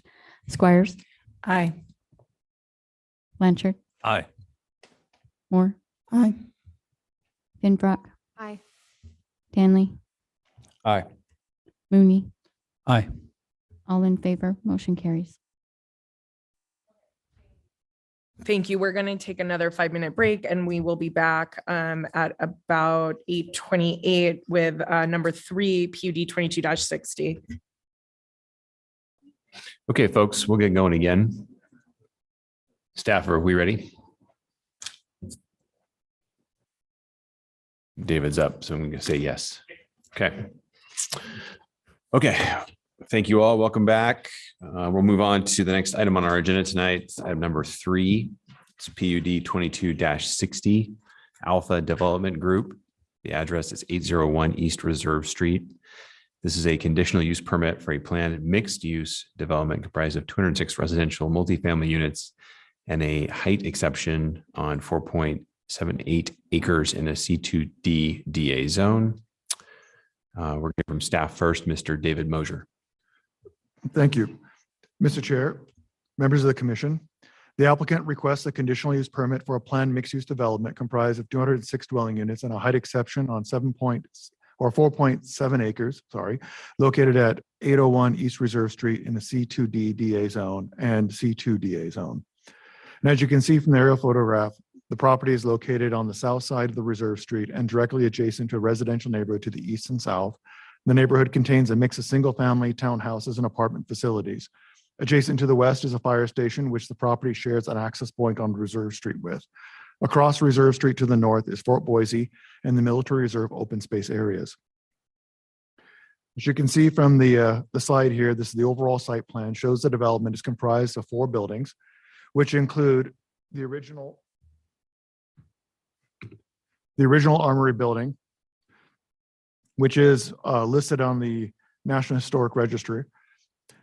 A large 4-story mixed-use building along the east side along Avenue H, and then 2 townhouse-style apartments buildings, this style apartment buildings along Logan Street. There are 3 stories. Also, a height exception is requested since the elevator towers on the large 4-story building do exceed the height of the zone by 3 to 4 feet. The applicant proposes to protect the Armory building and construct an overall project that has a phase development. The first phase will include the construction of a 4-story mixed-use building and the townhouse-style apartments along Logan. The large mixed-use building and the townhouse-style apartments will contain the 206 dwelling units and approximately 3,000 square feet of commercial at the intersection of Avenue H and Reserve. The parking for the project will be primarily located within the parking garage, which also includes below-ground parking. In addition, phase 2 of the project includes the tenant improvements for the Armory, which are anticipated to occur at this point around 2025. However, no particular tenants or uses have been specifically identified for the Armory at this time, although the recorded DA does prohibit more intense and auto-centric uses from the site. In summary, the mixed-use development and the project is in compliance with the development code and the multi-living use standards. I would also note that the site is located within a neighborhood activity center as per our comprehensive plan and is close to downtown, less than half a mile from St. Luke's. Therefore, the higher densities and more intense uses are anticipated in this area. The site is also close to amenities such as Fort Boise and the foothills, which would support this higher density. These elevations show the project design and how the apartment units will address Avenue H and Logan Street, as seen here and here. Please note that the project design also breaks up the overall mass of the building along Avenue H into 2 structures, as seen here, by separating it here. This is at the 2nd floor. And up on that 2nd floor is where the amenities will be occurring. Also, the proposed height exceptions would occur at this elevator tower here and this elevator tower there. The planning team has received public comments expressing concerns with the proposed development. Their concerns involved traffic and parking, general compatibility of the proposed project with the surrounding area, and concerns with the historic Armory building. A traffic impact study was performed by the applicant indicating that there is capacity on the adjacent roadways to support the project, and the traffic impact study stated that no traffic mitigation was required. However, at this time, ACHG has not formally commented on the project. Also, the project complies with the required amount of parking as per code. The project is similar to other multifamily projects in the area in the sense that it is multifamily, and that the building design will lessen its impact by breaking up the mass, will lessen its impact on the surrounding neighborhood and reducing the impacts from the mass of the structure. Finally, the neighborhood contends that the proposed apartment building will impact the historic character of the building. However, the applicant also has proposed to protect the historic Armory building and redevelop it with commercial uses. There also is concerns about the specific commercial uses for the Armory, and then that they have not been identified yet. In conclusion, the planning team recommends approval of the conditional use. Thank you. Thank you, David. Next, we'll hear from the applicant.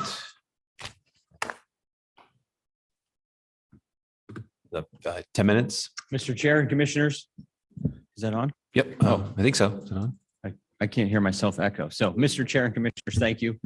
Dustin Holt, I'm a principal and partner at Alpha Development Group. Our address for our headquarters is 166 East, 14,000 South, Draper, Utah. We are a regional, Alpha Development Group is a regional mixed use and multifamily developer. I'm not sure how to work this thing. There we go. We've been involved many multifamily projects and mixed-use projects. We've been involved in projects as low in density as 8 units to the acre and as dense as 180 units to the acre. We've been involved in about 1.2 million square feet of commercial uses, and we have been involved in those developments here in the Treasure Valley. This is our first opportunity to Boise. I want to say thank you. Appreciate your time. I know there's always delicate and not so delicate matters that you have to deal with. Appreciate your service to your community. We're before bodies like yours, and I know you're volunteers, so thank you very much. With me tonight is one of the other partners of Alpha Development, Bryce Baker, Brad Watson, who's our development manager for this project specific to Boise. The project architect as well as the project engineer are both here. I want to publicly thank staff. We've been working on this for about a year. So most recently, obviously, Mr. Moser, thank you for his time, Mr. Wilson, their time. Jeff Lowe, and then Celine and others from the past had also provided input. So certainly you've got great staff and we appreciate their input. I want to try not to bore you too much tonight. It's already been a long night for you. So I want to tell you how excited we are about the Armory. I know the Armory was purchased by J&M Land back in 2011. That was who we acquired the property from in 2021. Shortly after it was acquired in 2011 and 2012, the property was rezoned to the C2, D, and DA. And then, as previously mentioned, there was also a development agreement that was recorded with those zoning designations, as well as a couple of specific uses. So really, it got into prohibited uses. What they didn't want: heavy automotive sales, auto body shops, indoor, outdoor storage, fuel station, golf courses, bus stations. I think what they meant more than that was a bus barn, but a spot where buses frequented. No bikini bars, no mortuary, no mausoleum. And then a couple of other notes of what must be adhered to. That the buildings would, along Reserve Street and Avenue H, would have entrances oriented to those streets, that the parking would be located behind it, to the side of it, or inside of a parking structure. And then I think the last one, while we have noted this multiple times to residents, I understand there are grave concerns about the Armory building itself being a historic building. So the exterior facade, roof structure of the Armory building will not be substantially modified from its original condition. So as we've talked to staff, that's things like betterments, maybe some of the windows, some of the paint that is peeling, but sandblasting that, going back to the original concrete, some of those betterments, but not significant, nothing that would significantly modify the building itself. Under the design rights, under the C2 zoning, you've got FAR calculations, we've got some unit per acre calculations, we've got some heights, as previously noted, with the exception of the 2 elevator shaft overruns were within that height. We've looked at the minimum setbacks. This is a little bit of the process that we've been through in the last year plus. So October, we had some initial meetings with East End Neighborhood Association representatives. We talked about some ideas, sketched some things out, and then we went and met. I had a couple of virtual meetings with other board members from the East End Neighborhood Association. We then had personal and virtual meetings with Greater Neighborhood, extended that envelope. And I'm here to show you some of what we worked through. So this was an original evolution of the concept plan that we presented. We looked at just the overall size. We call this our Swiss cheese block, but we looked at the block, we looked at the height. We heard some of the comments from the East End Neighborhood Association board members saying, you may want to get that mass more toward the middle of the block, get it away from Reserve, get it away from Logan.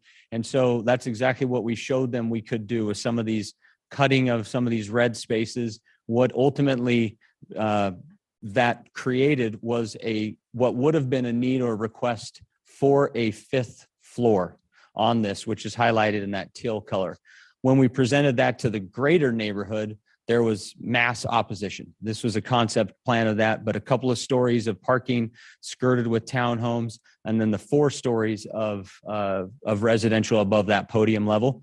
And we had 215 units, only 330 parking stalls in that design. And we, as I mentioned, we heard opposition in our meeting. So we heard that the building was too tall, that we needed to stay within that 45-foot height, that we really should consider subterranean level parking. They wanted to make certain we were preserving some type of view from the east bench back down onto the Armory building itself, that the building facade coming closer to the street wasn't as big of a concern as long as we were addressing the height concern. And then the amount of parking was obviously one that came up. So the concept plan that's before you that we've revamped, we've reworked through. We did push a full level of parking subterranean. In doing that, it actually allowed us to gain more width, which allowed us to gain more parking spaces. We then have one level of at-grade structured parking that is skirted with direct walk-up units from Logan and from Reserve, and then the north end along Logan and Avenue H, and then along Reserve gives us a chance to accommodate some retail leasing. And then you'll see the 3 stories, building A and building B, with that plaza, as you saw in the elevations, being an opportunity to really see through to the 35-foot height, which is the coolest part of the Armory building, the wood barrel vault of that building itself. In doing that, we were also able to get 386 parking stalls. So we got almost 56 more stalls than we had presented in our first concept. This is a couple things to note in the FAR calculation. This does take into consideration the 55,000 square feet of the anticipated Armory building itself. And I know that most concern that you're going to hear is the Armory building itself. What about the Armory building? And David was absolutely correct. We do not have a tenant in tow. We have multiple tenants that we are talking to. We have letters of interest, some that have been presented from the community to us, but we're trying to get the context of the whole of this whole building. As you can see, the townhomes in the blue that skirt the parking, we've got in this area 200 bike parking lockers. We've got a bike wash station. We've got a dog wash station. We've got a leasing amenity up along the front. As we go to the second floor, this whole second story plaza, multiple fire pits, a spool, kind of a pool spa, pergolas, hammock garden, barbecue. This is truly a Class A multifamily building. A couple of the elevations, some things just to note. You can see to the right, I don't know if this has a laser pointer. You can see here, this is perceived as a tunnel or as a drive-through. That does go through the building, but that will have Rytec high-speed garage doors. So it's not actually a tunnel. It's not a pass-through. It's a drive corridor for that, but inside of that elevation. Right here, that is where the Armory wood barrel arch would be seen at about 35 feet of height to the peak of that building itself. Another amenity that we have up on the 4th floor is this rooftop. And this is a photo from a drone back to downtown. So from the 4th floor rooftop, be able to have a vista and a view. That area will just have a sitting area and a fireplace accessible to the residents. The Armory building for my last minute. So some of the things that we've heard, coffee shop, absolutely. Bike shop, yes. Local brew pub, yes. Restaurants, food truck, gathering for outdoor spaces, bakery, an area for community meetings. All of those things are absolutely things that we want to figure out how to integrate into the Armory building itself. We have had a couple different architects look at very rough space planning concepts.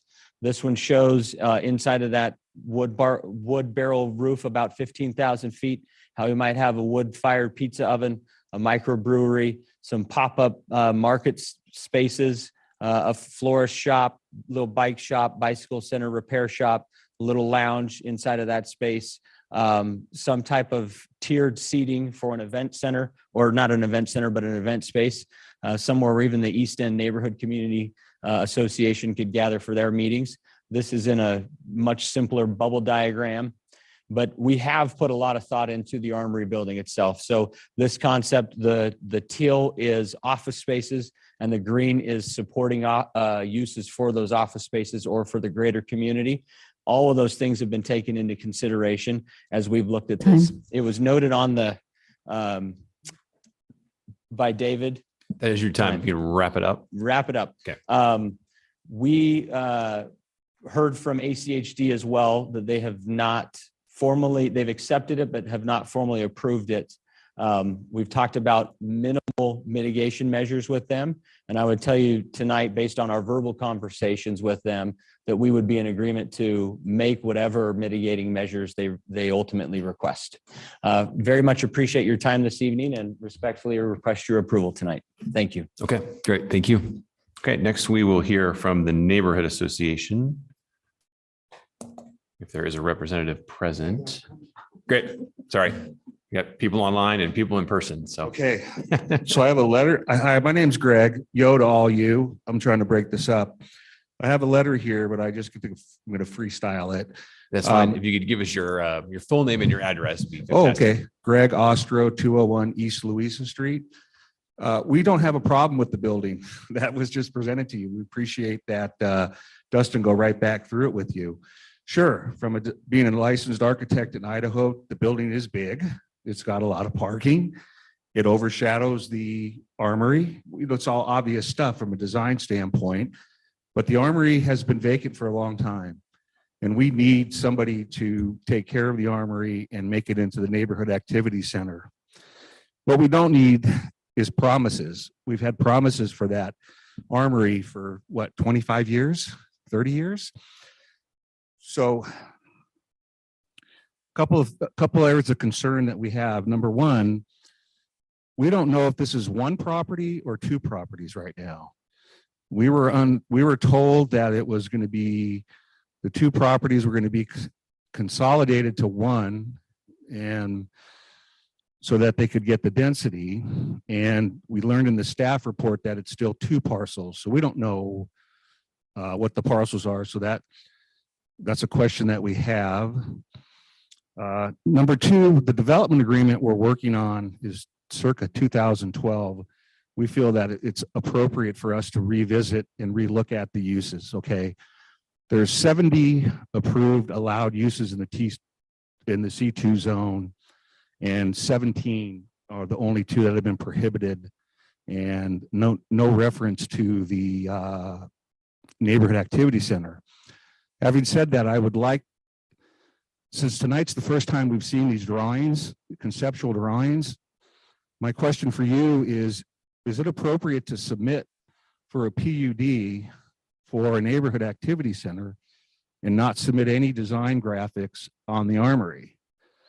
So maybe I can ask you tonight that the drawings that were submitted, that were shown up on the screen, be added to the application, because plan unit developments are not my gig, but I can't see how you would approve one without a design, regardless of the phasing on it. Okay. Now I think I'm going to go to my letter. We do feel, at least with Dustin and Brad and those guys have really done a lot of work. They've done a lot of changes to the building. They've listened to us. They've been compassionate.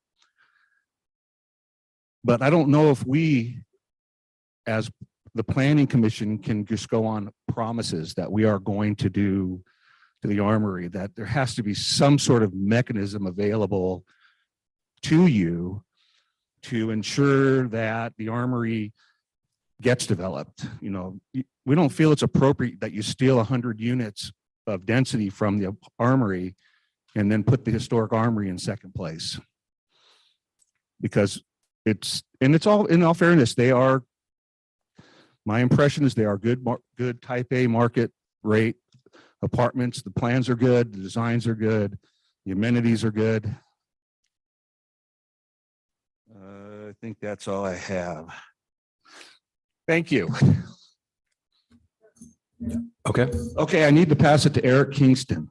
Great. Okay, thank you. He's online. He's online. Gotcha.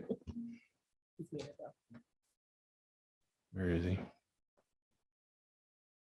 Mr. Kingston, I believe. All right, I'm here. It's Eric Kingston, I am at 1010 East Jefferson, and I'm just trying to get into my PowerPoint here. Sorry about that.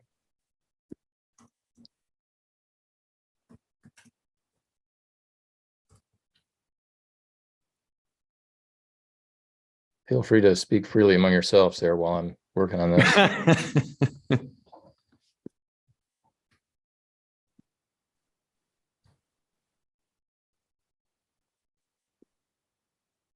You know what? I might pass this off to Sheila.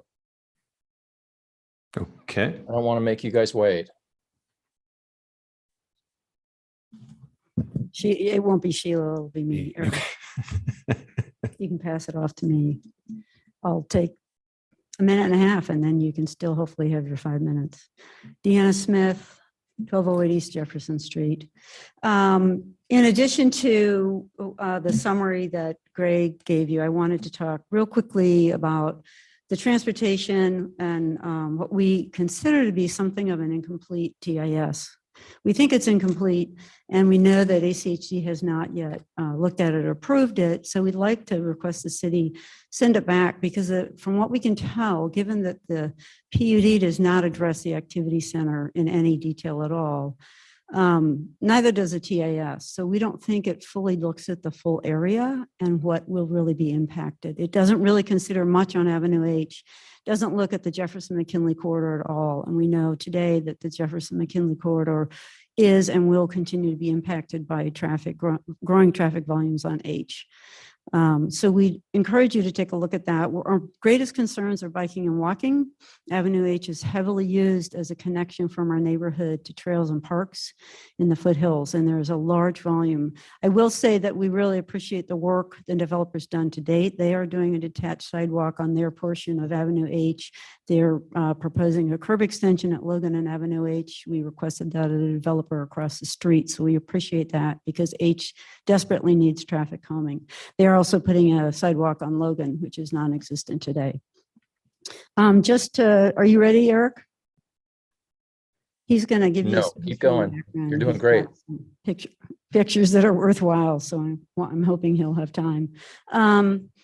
We really believe that if the city's truly committed to its vision and Blueprint Boise, that you want more Hyde Parks and more bound crossings, that this is such an opportunity. The Armory, however, is a real challenging site, and we recognize that. We're not here to oppose the density. We're not here to oppose the height. Our early visions actually looked at multifamily on this location where they're putting it. Our concerns are that without planning the site together, the whole site, we consider this PUD incomplete because the design and nature and footprint of this building really does not take a careful look at integrating it itself with the Armory and its future uses. And it also really does not integrate with the neighborhood. If you look carefully at it, it faces away from the very neighborhood that it is inside of. For us to get to it, to even access it, we have to go around it, into it from Reserve Street. So we would like the site to be looked at in an integral way with, they could push. We also don't think that there should be additional commercial, again, because the Armory is so challenging and so large. For those of you who might be familiar with it, this property does not need more commercial. Residential, yes.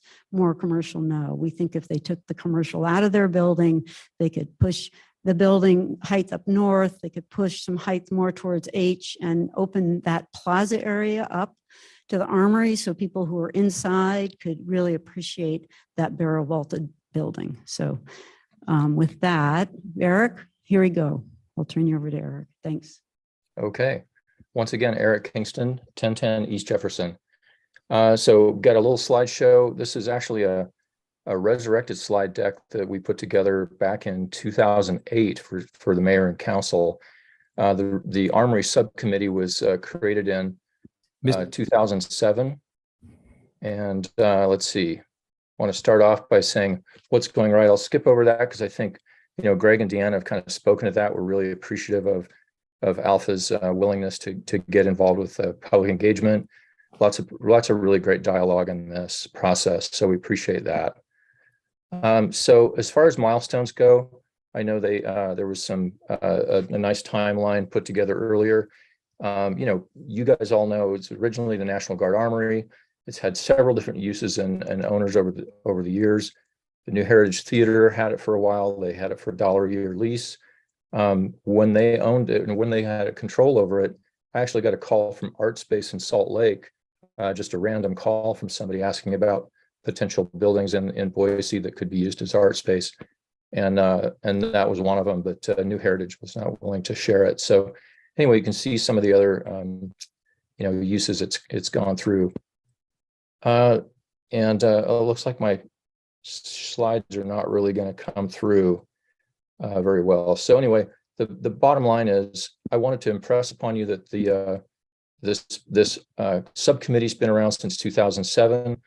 A lot of us have put a lot of time and effort into this, just as volunteers in the neighborhood. We've worked with dozens of different partners throughout the years, including the National Guard, not least of which, working with the National Guard historians, and they're really interested in seeing the Armory engaged and activated again, and they'd love to participate in that.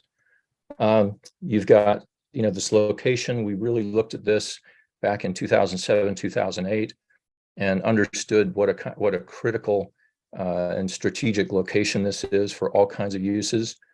Tried to illustrate that there. At the time, we really wanted to encourage the city and other entities to think more broadly about this area as a kind of a foothills gateway complex. You've got, the area to the highlighted area on the left is that area by Fort Boise and where the Elks is, and then you've got the Armory off to the right, and that shaded area in front is the workforce housing study area that was put together. It had some great historical photos here. Doesn't look like they're going to work in this iteration of PowerPoint. I'm on a new machine, so sorry about that. The slide deck's in the mail. How's that? We looked at lots of different opportunities that were, examples of how armories were repurposed in other places. We've got had Steve Trout, in 2012, drew up these really great elevations at potential uses. 10 years later, it's boarded up. Thankfully, it's protected now, but the windows have all been broken out, and it just shows signs of neglect. We need to activate it and get it occupied. As far as housing goes, I want to just remind folks that there's this kind of emphasis on, we're going to create more housing, but we don't need more expensive housing. We need affordable housing right now for Boise. That's kind of what I do in my day job, is focus on housing affordability policy. And it looks like I'm going to have to sign off and hand this over. But I just want to leave you with this. We really want to make sure that the Armory is valued and taken care of. So thanks. Great. Thank you, Mr. Kingston. Okay. At this point, we'll go ahead and open this up for any questions by the commission of staff, applicant, or the neighborhood association. Mr. Chairman. Commissioner Squires. I have a few questions, if Please. that's okay. So I don't know if this is for the developer or for staff. Typically, before a traffic impact study is started, there's an agreement between the applicant and ACHD as to what the study area is. Can you speak to how that conclusion was arrived to with this particular study area and why certain streets were maybe excluded? I can try. So Dr. Hells of Hells Engineering worked with ACHD and Compass in creating an original scoping memo that in my presentation, I think was May of last year. They reviewed that, ACHD reviewed that scoping memo, came back in like June and said, we've heard some complaints and concerns about a greater area. So we want you to expand part of that network. How big it went to or where it went to, that's the part that I don't know. But I know that the scoping memo was expanded, and then that was received and accepted in August by ACHD to their satisfaction. Follow-up questions to that. You mentioned there had been in your slides, I don't think you actually addressed it, but there was a conversation with ACHD this month about accepting the traffic impact study, but not yet formally approving it through the commission. Can you speak to that a little bit more? And David, if you have anything to add, I would appreciate it. Yep, Mr. Chair, Madam Commissioner Squires, even today, as recently as today, from Paige and Mindy at ACHD, they acknowledged that they had accepted our traffic study in August, that they did not have their formal review, but mitigating measures would be minimal. Okay, thank you. David, I think this is for you. So the neighborhood association commented that the development agreement needs to be revisited in terms of uses. Has that been a discussion amongst staff? And if so, obviously you're not recommending that, but can you walk us through that a little bit more? Sure. Mr. Chair, members of the commission, revisiting the development agreement was not really discussed among staff. It is an entirely different application, would have to go back before the city council because it's considered part of the zone. It's definitely something that could be addressed, or we could talk about it, but the staff was not too concerned. The existing DA does already prohibit a number of more intensive and auto-centric uses, and we thought those protections were adequate. Mr. Chairman, follow up. So what you're saying, what I'm hearing you say, David, is you feel like the development agreement in terms of its limitations is appropriate at this time? Yes. And then one more follow-up question, Mr. Chairman. Mm-hmm. So regarding a neighborhood activity center, you seem comfortable in moving forward with the overall housing project without a plan for the armory. Can you walk us through how you all came to that conclusion? Sure. Mr. Chair, members of the commission, that is a planned unit development for a mixed-use project comprised of both commercial and residential uses. The overall zone of the site is a C2 zone. So the commercial uses, I mean, the C2 zone allows for a variety of commercial uses, and they've already been restricted by the DA. So I wasn't going to go into the specifics of what they were planning there. I just realized that, I mean, they are going to develop with commercial. I didn't want to get over prescriptive of what exactly they should be putting into the building, allowing them the opportunity to find the tenants that they need. So that's the reason why I didn't go into too much detail as to what exactly was going to happen with the armory, other than that it would be developed with commercial uses and that as part of the phase, and that development would happen. Thank you. Mr. Chairman, may I have one follow-up to that? Yes. So I guess you don't feel that in order to meet the finding for a neighborhood community center or activity center, excuse me, that it needs to have a certain amount of commercial other uses rather than the residential at a certain point in the project? Mr. Chair, members of the commission, that the project is going to provide 55,000 square feet of commercial uses, and a variety of them that could range from retail to restaurants to office on the site, and as part of phase one or phase two of the project. I mean, if you look at, you could, if you want, add a condition that solidifies the phasing of this project as a condition of approval. So you could say phase one would be, first 1 to 2 years, and phase two would be 2 to 3 years to get that on, on paperwork, and down on paper. But there's only 2 phases, and the applicant's already intended or stated that they're going to be moving forward on the tenant improvements by 2024, 2025. That's only 2-3 years out. So, and I felt comfortable with them on that. Thank you very much. Mr. Chair. Hang on, if you will, for 1 second, Commissioner Stead, I have one follow-up question for the applicant. I appreciate Commissioner Squires questioning about the TIS. Could you give us a little, for the benefit of the audience, could you give us a little bit of information as what's included in the scoping memo that ACHD reviewed prior to you conducting and submitting the TIS?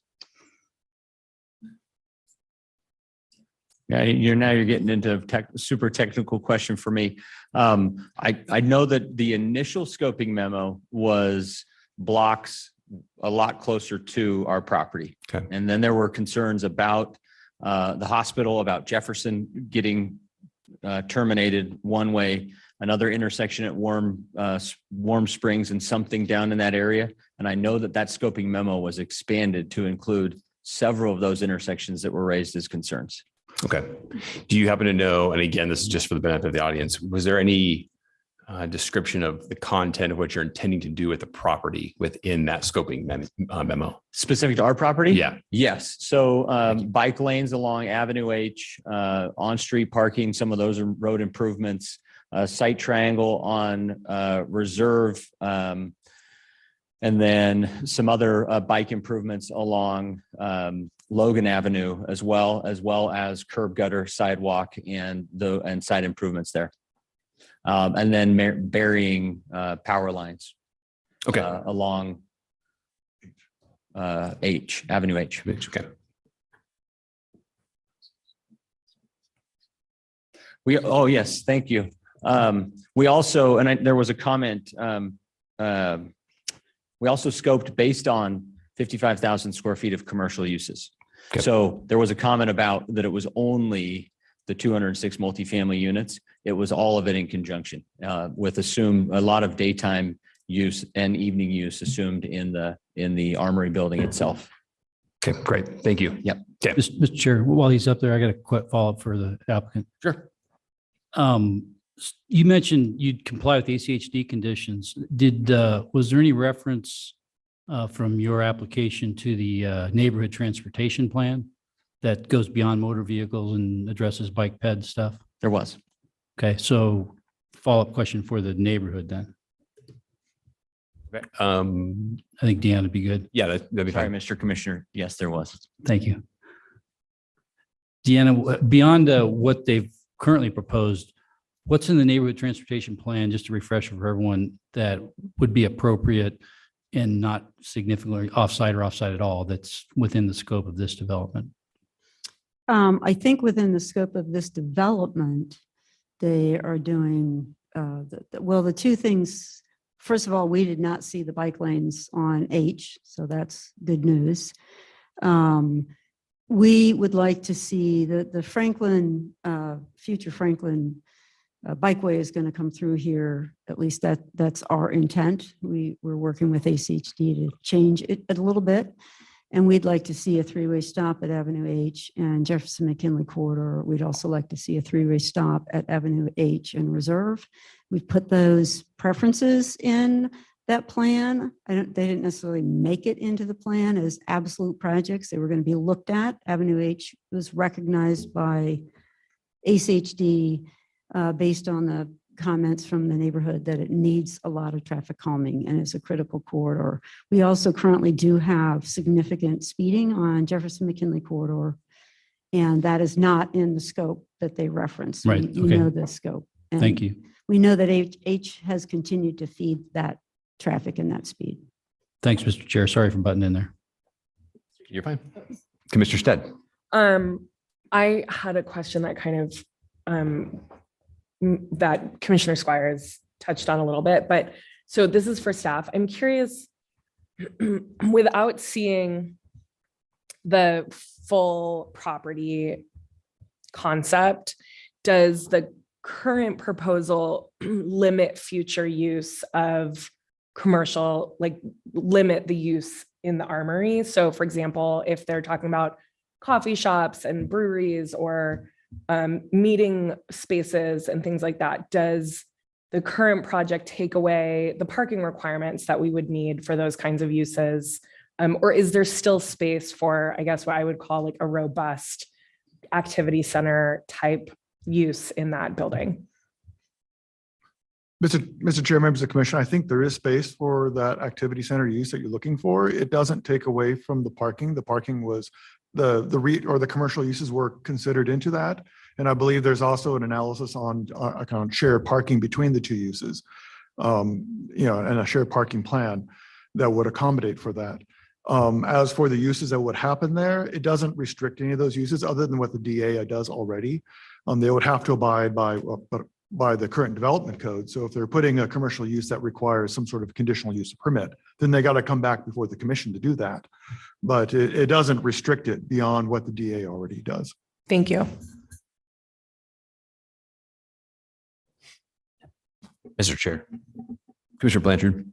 I think I'm in the same vein thinking as Meredith is here. David, I'm going to put you on the spot for a second really quick, but I'll try to narrow it down. How if I asked you how many sites there are in the city of Boise where you could put 200 units, is there 20 to 50 or maybe more than 50? Mr. Chair, members of the commission across the entire city. Yeah, just in the whole city of Boise. I mean, if there's spaces in the downtown that there's no density cap in the C5 zone. So there clearly any type of, depending on how much money you could do that. There are probably spaces out along, or I'm not sure if they're currently developed or not, but there might be space along between Fairview and Main as you're going to the connector that, since that's all currently still C5 or C2, that could provide or not be large enough to accommodate. There's not a lot, but there are definitely out there. Okay. It all depends on the zone. All right. I don't want to pin you down here too much, but anyways, I guess the question for the applicant then is just why this site for 200 units? I mean, we approve 200 units every week up here.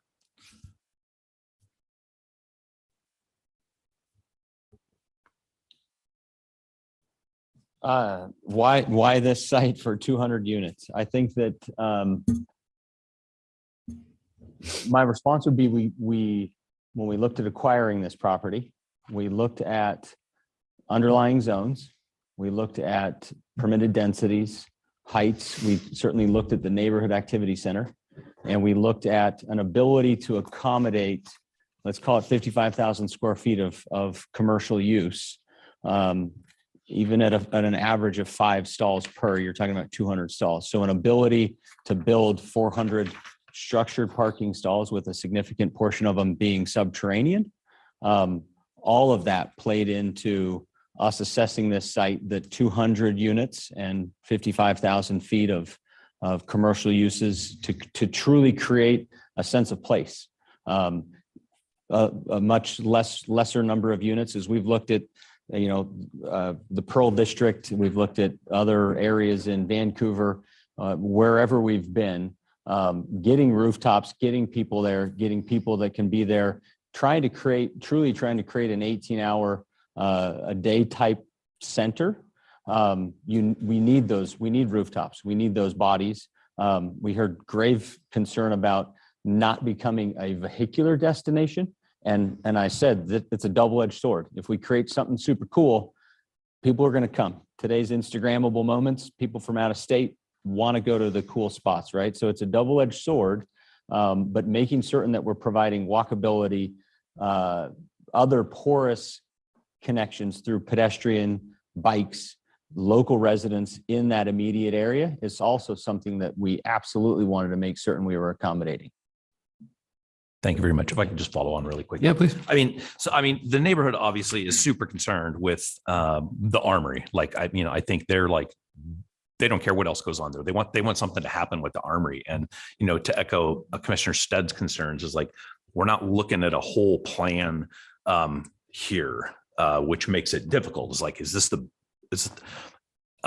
these guys are going to freak out if we end up with 200 units of apartments there and you guys sell the building in 3 years and then the armory is left abandoned, like, okay, well, we sold our project and we got our money and we're out and we're done. So just trying to figure out, as far as the auto-centric thing goes, unfortunately what happens is, you're right, is that people drive from all over to go to Bound Crossing and Hyde Park, and it creates a lot of traffic. And then, as your drawing indicated there, I mean, as an urban designer, you're on the right track, I think, with like a Pybus Public Market or something like that, and Wenatchee, which is super cool, right? And you could totally do something like that in the Armory, but you're going to have to plan for that on this site with the Armory as more of a forethought than like, well, we'll get to it when we can get to it. I mean, it's like I just feel like, and it sounds like that's where you're going. Like, we're going to need to accommodate a lot of traffic and a lot of stuff in there, and we just, without a real plan around the Armory, I'm like just a little bit worried that the commission and the city's not going to get the maximum capacity and value out of this project, and the neighbors are going to be left where they've been for the last 20 years. Like, when are they going to build a damn brewery in here, or whatever. So, Mr. Commissioner Blanchard, great commentary. Is there a question? I mean, getting it out there that, yeah, I'm just a little bit And maybe a little bit early and like deliberating, but like, Flummoxed. Yeah. you know, yeah. That, Okay. Mr. Okay. Chairman, Yeah. I have a question that might help Commissioner Blanchard. Okay.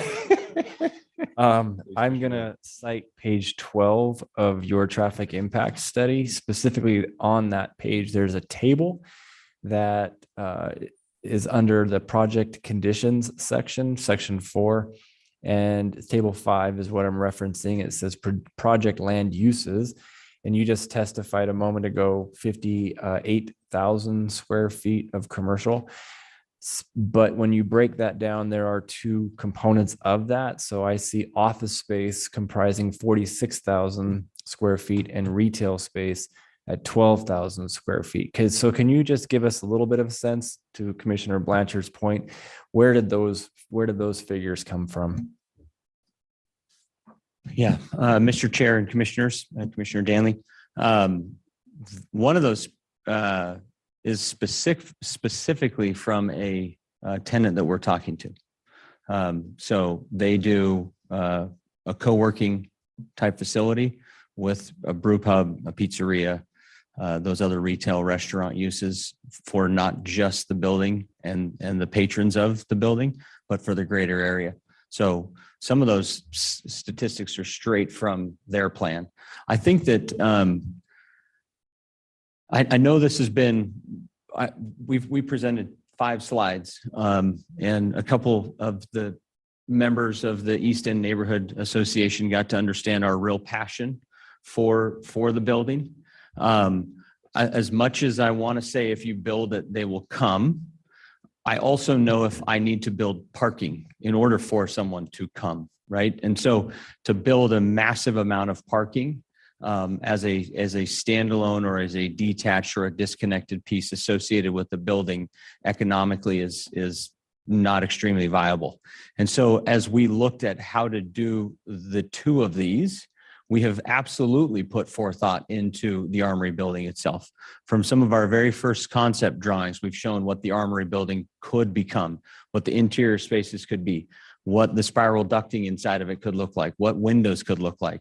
We've shown what food trucks could be in front of it and associated with it. So what I don't have today is, this is 100% what 58,000 square feet looks like.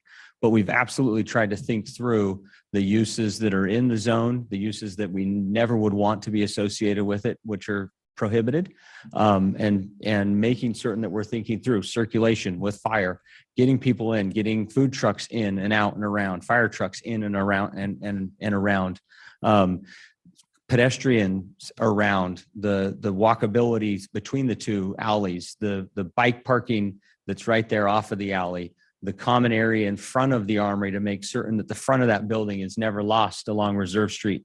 There's been tremendous forethought about the Armory building itself. I know that in this packet, it might feel lacking. That's because we had to start from the ground up on the parking lot adjacent to it. Mr. Chairman, please. So it's not going to be a mattress sales place, right? Is that what you're telling me? Just making sure. Unless you get a cup of coffee while you're shopping for a mattress. All right, just clarify.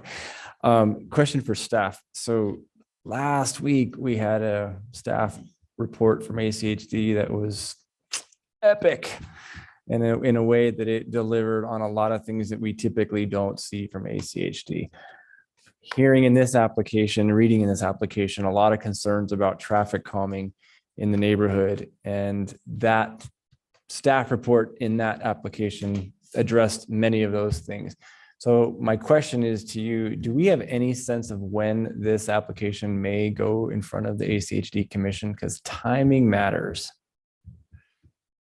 Mr. Chair, members of the commission, I've had discussions, or cities had discussions with Mindy but I don't know the timing on this. I know they're slammed like everybody else, but I just don't know the timing. Sometime January and beyond? Hopefully soon. I honestly just, I can't speak for the Howey district. Okay, fair enough. That's fine. Thank you.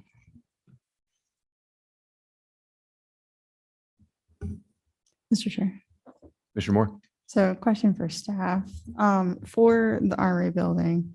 So if the multifamily aspect of this aside, if this were just an application for the Armory building, and it was proposed to be 46,000 square feet of office space with 12,000 square feet, or I guess it would be 9,000 square feet of retail space, would that even come before the commission at all in this zone? Mr. Chair, members of the commission, no, it's a C2 zone. All those are allowed uses within that zone.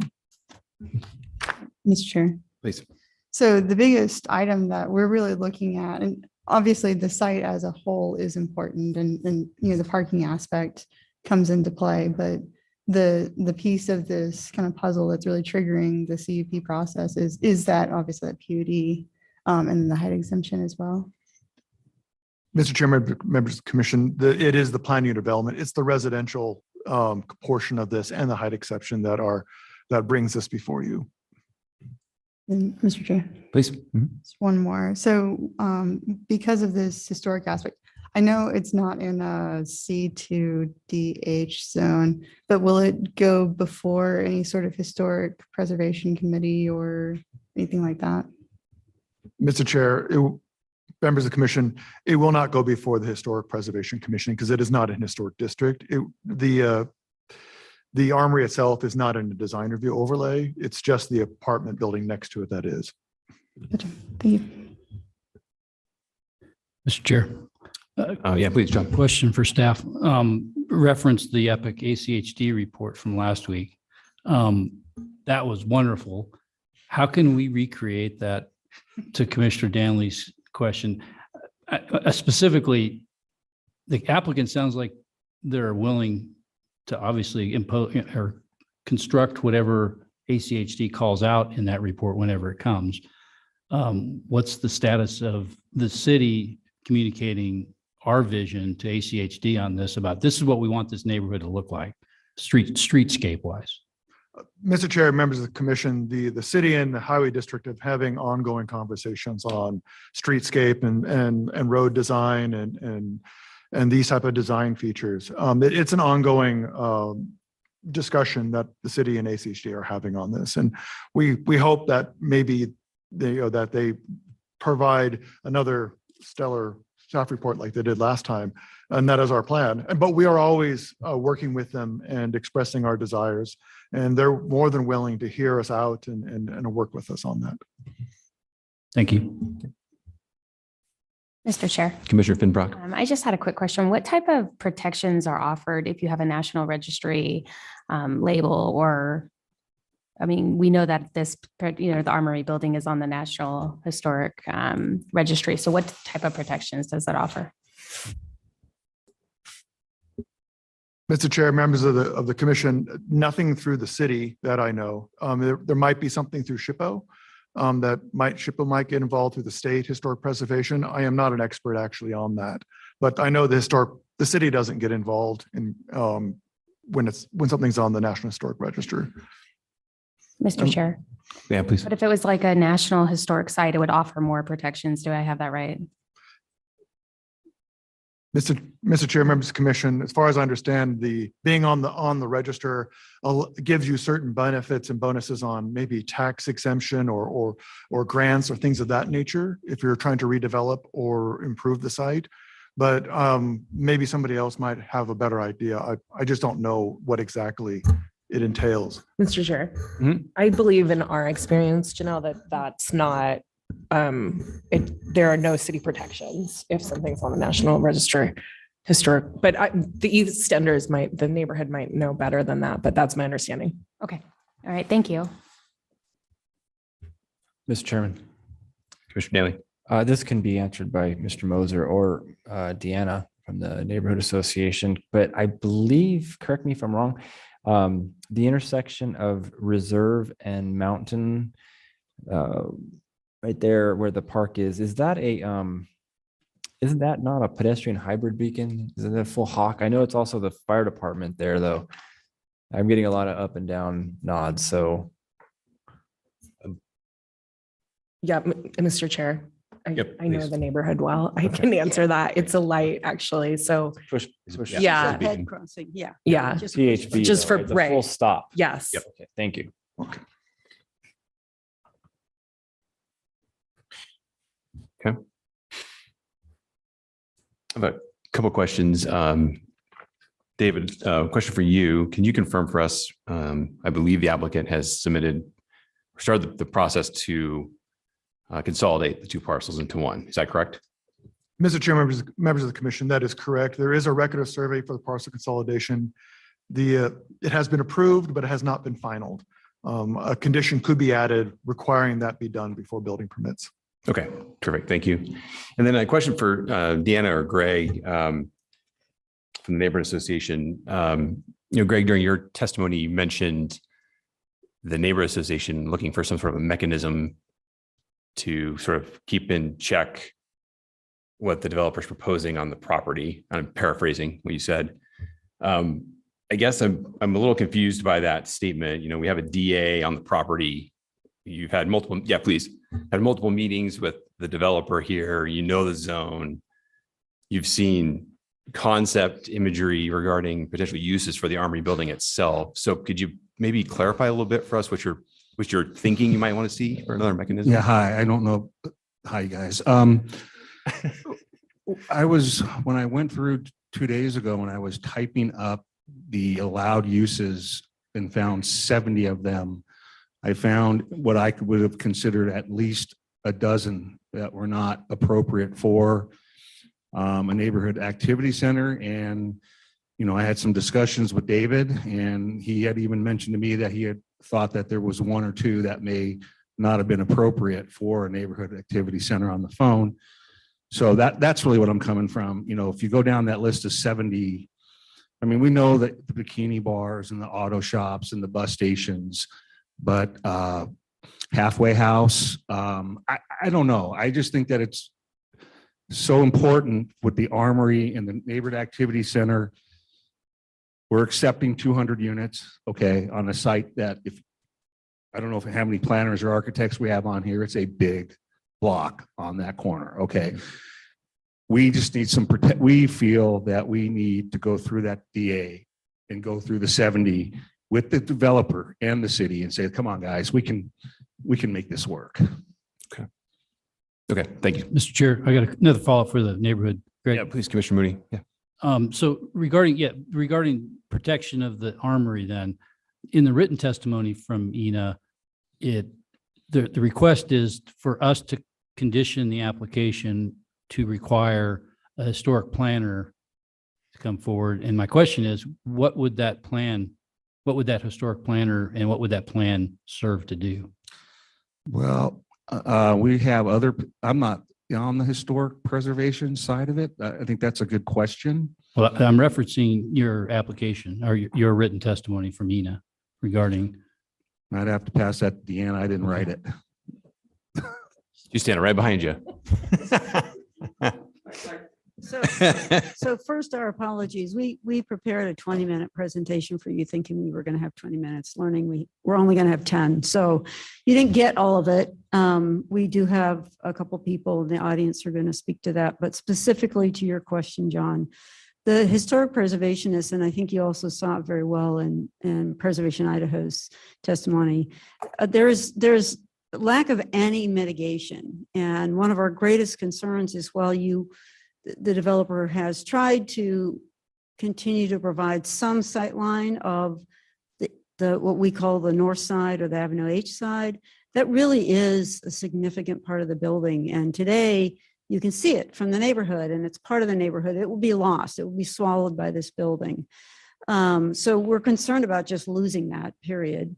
But there's other concern. There's no mention of, are you going to have kiosks inside that talk about the history? Are you going to somehow work with the VAA?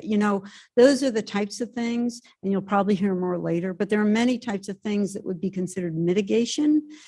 And I just wanted to say to someone's point earlier about the tax potential, if they do nothing, the Armory, for whoever might try and develop it or do something with it, will lose any of that potential for getting any of those historic tax credits. If they develop this in such a way that the Armory loses enough of its historic value. It's not just the building itself, it's the site. Great. Thank you, Mr. Chair. Mm-hmm.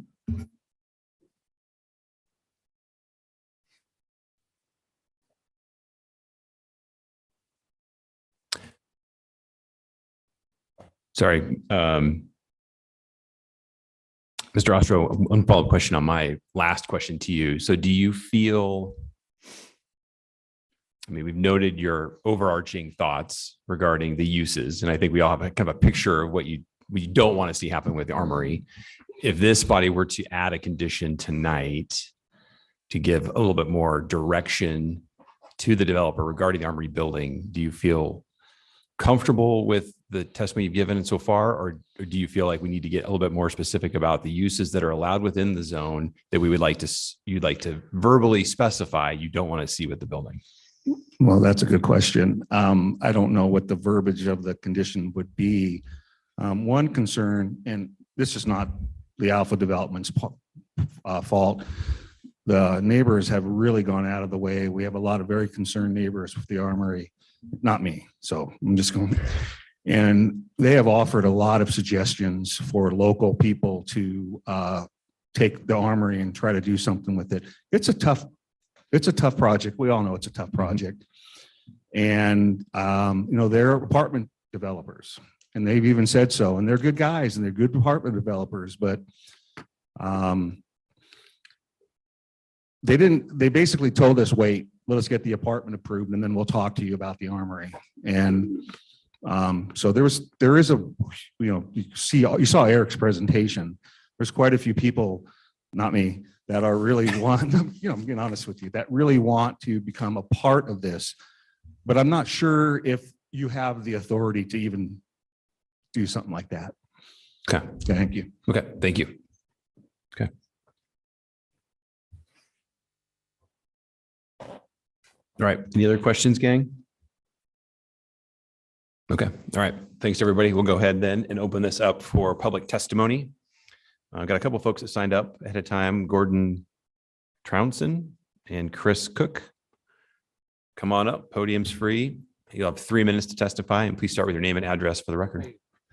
Good evening, Gordon Trounson, 1143 East Santa Maria Drive, right up in El Dapi Heights, right above the armory. There's the things that can happen within the zoning requirements, and we have feelings that maybe it should be looked at also from a different perspective.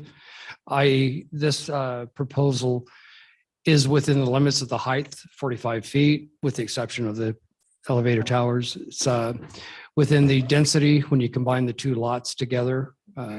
It's within the density of that. However, there's also really, is this compatible with the neighborhood? And I'm not sure whether that even can restrict what's happening there. If you've looked at the plans that they've shown, it's a nice looking building. Not for this site though, and not for this neighborhood.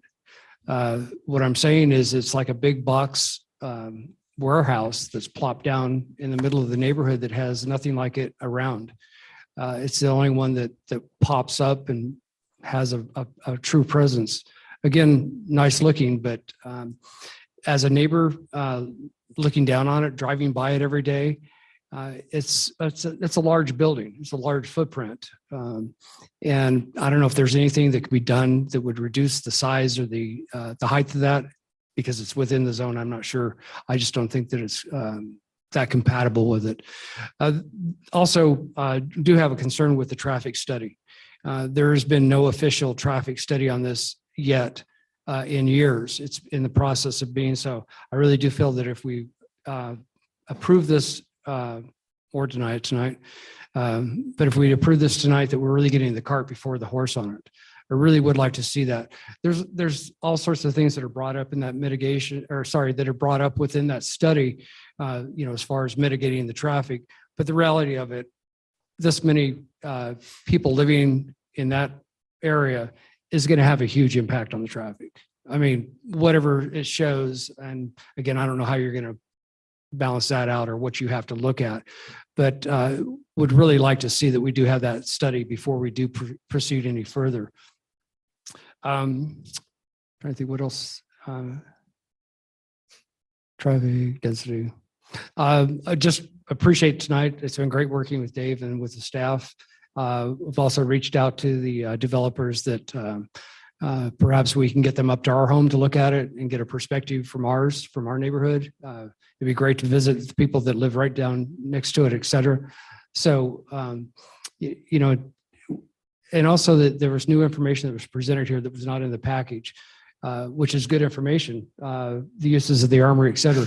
What I'd really like to see is that we have that opportunity to digest that a little bit more, have an opportunity to speak with the developers. Again, there's been no official meeting between the developers and ENA or the Armory Committee since this application was filed. So there's a lot of new things. There's a new design, a much better design, even though I don't like it, but that's a personal opinion. So, sorry, I'm over. Thank you very much. Thank you. Appreciate that. Chris Cook signed up. Okay. Anyone else here in the audience who would like to testify? Come on up, please.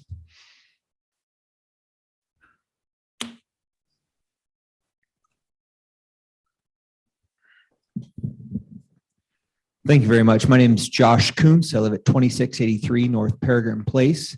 I own the single family home at 611 East Reserve Street, which is approximately 100 yards west of this proposed development on Reserve, and within spitting distance of that crosswalk we talked about just in front of the fire station at the Mountain Cove intersection. I really thank the committee and all of you for providing this time and for the developers providing the opportunities they have. I'm not opposed to the development of this property. I think the Armory is in a real special spot, has an opportunity to be a really great spot for the community. However, based on what I've read and what I've learned from attending earlier meetings, I do not think this is an intelligent plan. You heard earlier the feedback from the neighborhood when we met earlier with the developers was such that they were concerned about the Armory and the original building. I feel that they've glossed over those concerns about the actual scope, the size, and the number of residences in that building. I will tell you from those earlier meetings, some of that feedback was very heated, felt that over 200 units was just ludicrous for that space. I see that they did reduce that number from the original, I believe it was 215 to 206. That's a 4% reduction. The tenor I felt from that room was people were looking more for like a north of 20% reduction. As this gentleman just talked about, the simple size of that building is just something that is not compatible with what is currently in that neighborhood. I know a lot of you probably spend some time in that area. I'd just like to remind members of the committee that it's adjacent to a busy city park, the military reserve trailhead, the bike park, the dog park, the fire station. There is that crosswalk right there that goes to a Girl Scout facility, and of course, many private homes. This area is already a busy hub, and I'm deeply concerned that if we add a facility with 200 units, we are only going to create massive traffic problems to go forward. Per the traffic study that was in the plan, the Hales Engineering study, I see that the current average daily trips on Reserve Street was documented as 4,390. Per the Hales study, the project will likely create an increase of 2,606 daily trips. That's an increase of 59% on Reserve Street. I may have my numbers a little bit off there, but please double check those. Reserve Street is already, in my opinion, a bit of a drag race strip from the roundabout down there by St. Luke's towards Military Reserve. I think we would have major issues along Reserve Street. I'd ask that as you guys meet with ACHD, you look at that Reserve Street corridor for safety. There's tons of kids using that area to access the park. I know there is that crosswalk where you can push the button. I can see every day from my place, people go cruising across there, people on trail runs, biking. Safety could be increased or improved already. So I just would, in closing here, just like to say that I think this is incompatible at the current plan. I'd like to see the committee deny the current proposal and ask them to reapply with a substantially scaled down design with fewer residences and a substantially beefed up traffic and pedestrian plan. Thank you very much for your time. Thank you. Okay, anyone else here in person like to testify? Got a few folks with their hands up online. Okay. All right, we'll move to the folks that are online. We'll start, got a few folks in the queue. We're gonna start with Mr. Kingston, staff. Okay. Hi there, Eric Kingston again, 1010 East Jefferson. I'm not going to try any tricky presentations this time. I'd like to kind of echo what Gordon mentioned about the sort of Armory or the Armory apartments. really not fitting in with the massing and scaling and design of the surrounding neighborhood. It's the kind of project that would fit in great along Myrtle Street, where we've already got, a dozen of those. But it's being sited right next to a one-of-a-kind historic armory that has been part of that neighborhood's history and heritage. And we're not going to get it back. Once we lose the aspects of that building, they're gone forever. And I just want to kind of point out the piece on housing. I know Boise's really looking for more housing right now, but the bottom line is when housing is out of reach for our workforce, they are housing cost burdened. We wind up seeing a shift in costs, an externalized cost that goes to taxpayers when people can't afford housing. And that represents, or that results in what's called foregone spending. That's money that's taken up by high rents that consume more than 30 or 50% of a household budget that aren't going into local taxable goods and services. And the estimates in 2020 were that Idaho lost $971 million to foregone spending tied to housing cost burden. We really need workforce housing. We've got plenty of unaffordable housing right now. And so I think, it's hard to argue that there's a real benefit to the community from this project without some concrete plan to preserve and activate the armory and keep its historic values intact. So I think what we really need to ask ourselves is, what are we going to think, 10 years from now when the armory is still empty? We've missed a lot of opportunities with that building over the last 15 years that I've been involved with it. And it's really hard to think that we're going to just kind of, cross our fingers and hope for the best on this one without seeing some real definite plans in place. So I'd urge you to reconsider this and maybe send it back to the drawing board and take another look at it when we've got some real firm plans for the entire project, the entire 5-acre parcel. Thank you. Thank you. Yep. Chris Cook queued up next, I believe, online. Yeah, this is Chris Cook. My address is 1164 Santa Maria Drive. I'm also in Aldape Heights, just above the proposed site. And I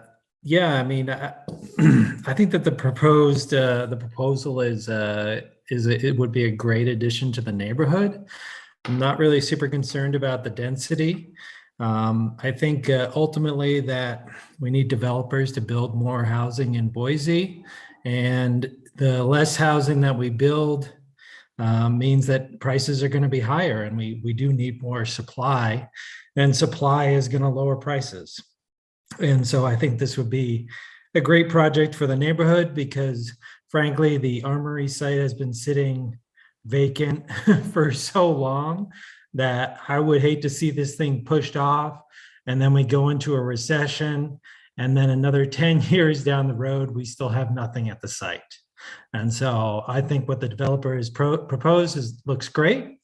I would like to see kind of a flashing crosswalk at Ave H and Reserve, and also some kind of ensure that no parking takes place on Reserve Street. I do use that regularly with my kids. And so I think that needs to be just considered as far as addressing people not parking along Reserve if there's a busy event at the future armory site. I think that adding some kind of condition in the development agreement that the developer needs to do something with the armory and some timeline is relevant. But I think that's probably would be my suggestion also, is just to have that. And then as far as, I don't know if this is relevant so much, but during construction, I would like to make sure that all parking for any construction workers is on the site as opposed to the nearby streets. I think that's forgotten a lot. And so I think that needs to be noted too, that no construction workers should park on public streets during any construction. And that's all I have. Okay, thank you. Next, looks like we have Diane Ron9. I apologize.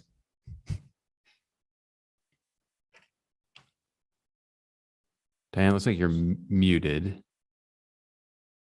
We have you queued up on our side. You can unmute.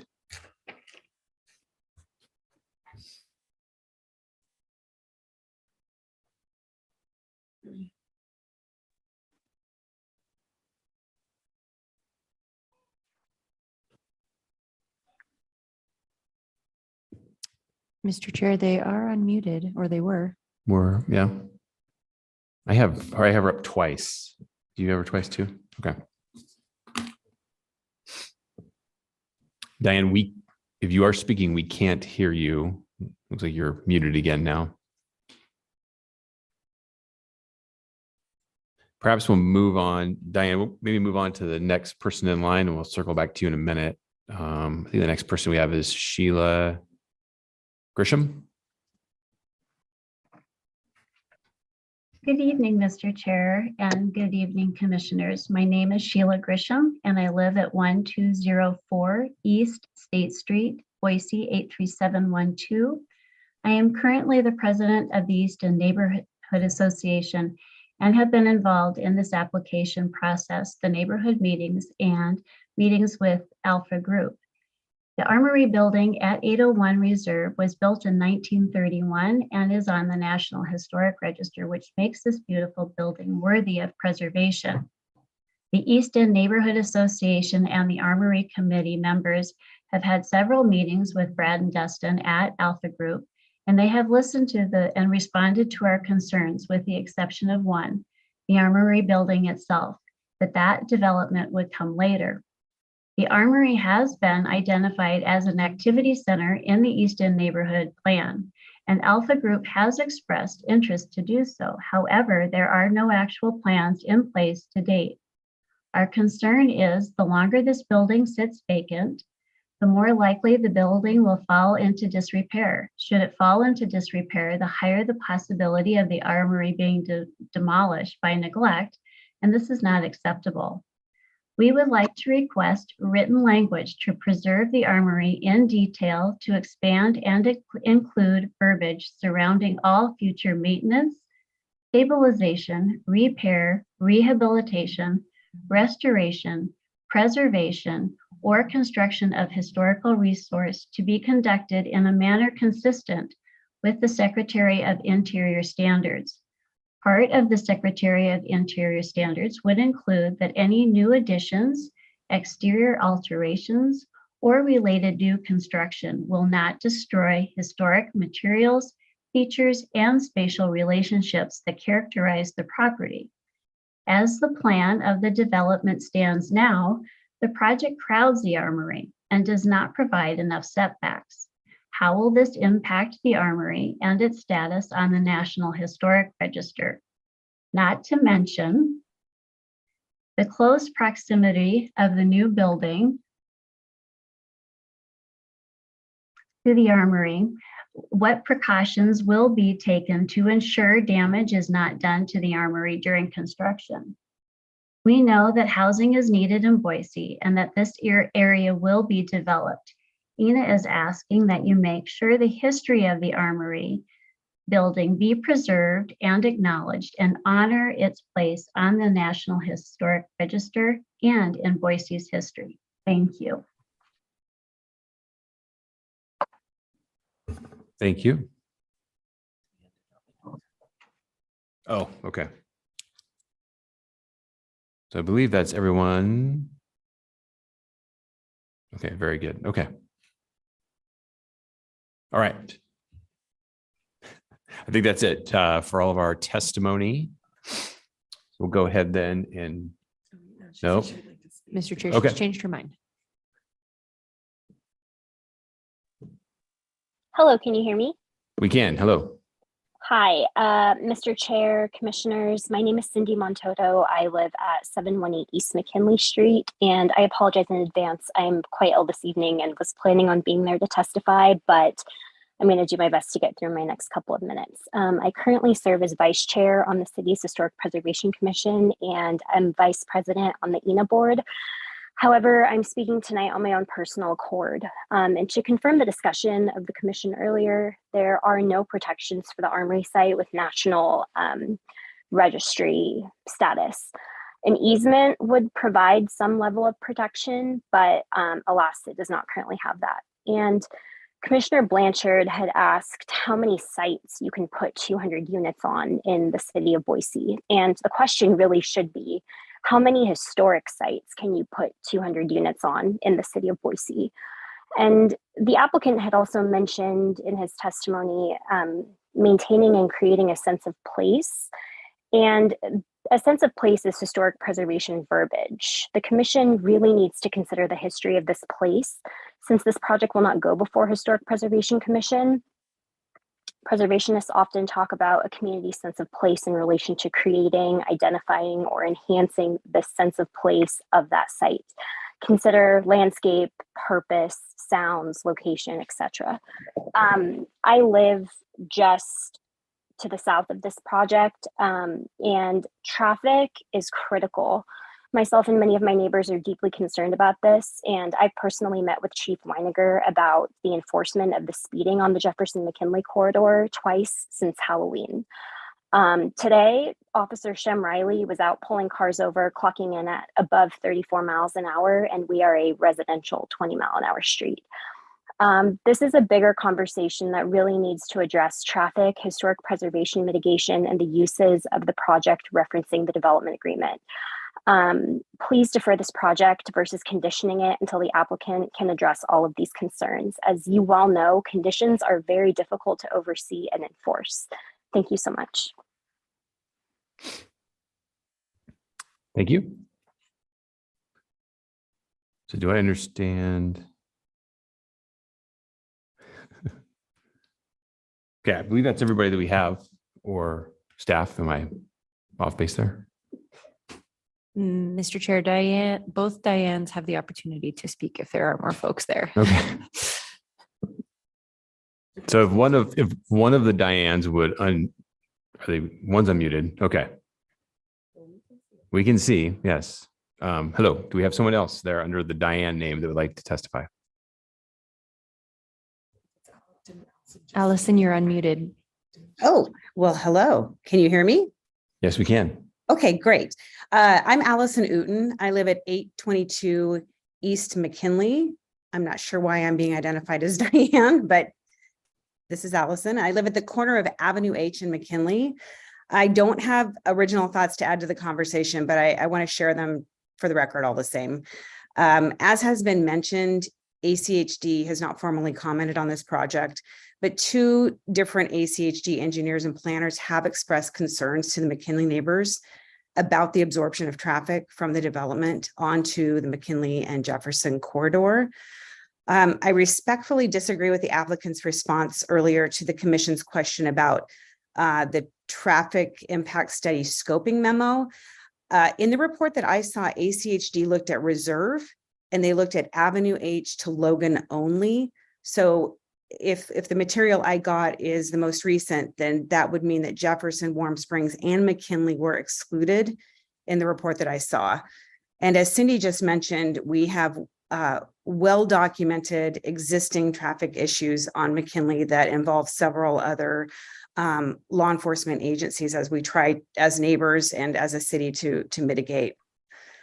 I am representing 6 homeowners on McKinley and asking the commission to defer the application until ACHD can formally address the impact of the study concerns. And additionally, if I understood correctly, if the applicant is working so closely with a potential commercial partner that their statistics are being used to project traffic volumes, why not wait to see if that partnership comes to fruition, and then we can all work with known and real variables as it relates to the Armory use and the subsequent traffic that commercial property might also put into the neighborhood. I want to thank the commission and I applaud your stamina this evening. Thank you very much. Thank you.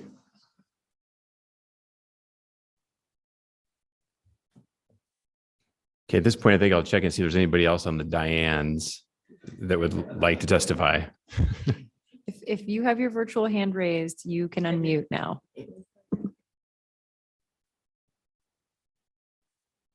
Okay, looks like we might be in the clear there. Staff? Okay. All right, I think we'll go ahead and close the public testimony portion of this item and now return back to the applicant for 5 minutes of rebuttal.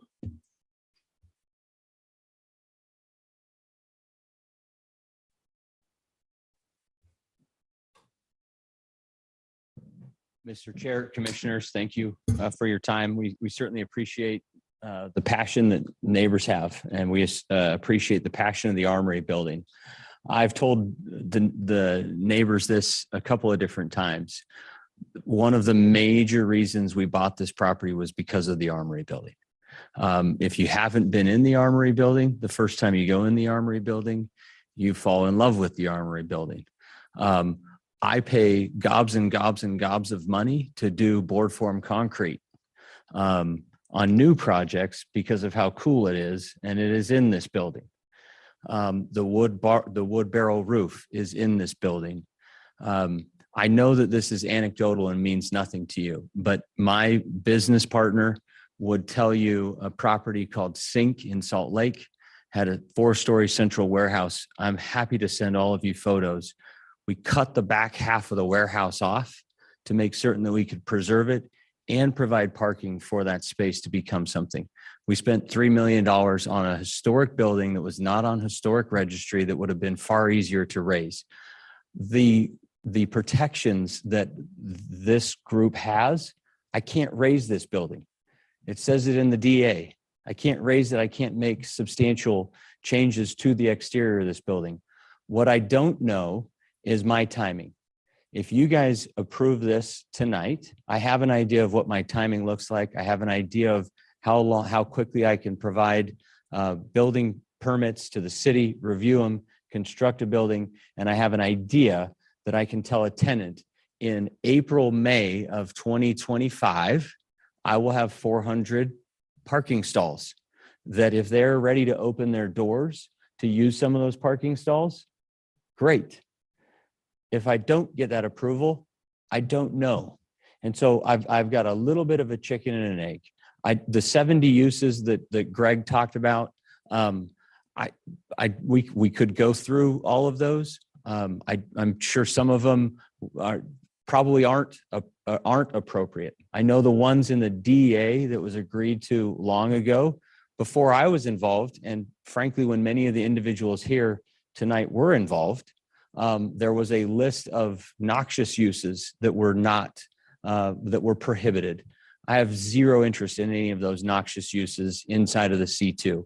We've tried to present what our intentions for the Armory building itself are, and approval of this PUD is a massive step for us to be able to deliver on this project, placemaking, and the creation of what we're trying to create at the Armory. So I appreciate that. If you have any final questions for me, I'm happy to take them. Otherwise, we respectfully request your approval of this matter tonight. Okay, thank you. No more questions at this time. Thank you. Okay, we'll go ahead and bring this item back before the commission to render a decision. Again, this is PUD 22-60.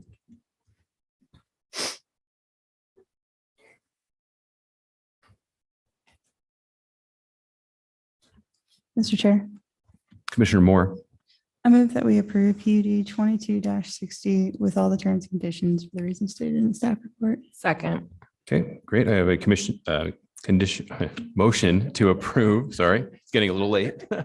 Motion to approve by Commissioner Moore and a second by Commissioner Stead. Commissioner Moore, you want to kick us off on discussion? Absolutely. So, Mr. Chair, the biggest reasons I think, there's been a lot of back and forth between the neighborhood and the developer, and it's kind of showing that, a great way to work together. And I think that's really positive. I think, there's still some things that aren't disagreeing. I think that's okay. Getting everybody in agreement is going to be extremely difficult or impossible. I think this project is doing does have some merit to it. It's providing housing near an activity center, near recreation, with the direct, route to, areas of kind of work and things like that. I think it's a very desirable area. I think in terms of the actual armory itself, this project will go through design review. In those list of uses, there are conditional uses. Those would come before the commission again. So not every sort of noxious use or every sort of use that might not be compatible, it will be reviewed again if it's kind of in that conditional category. And so I think because of those reasons, and because the next step per our staff report is that the project will require design review for the PUD portion, I'm comfortable with it as presented.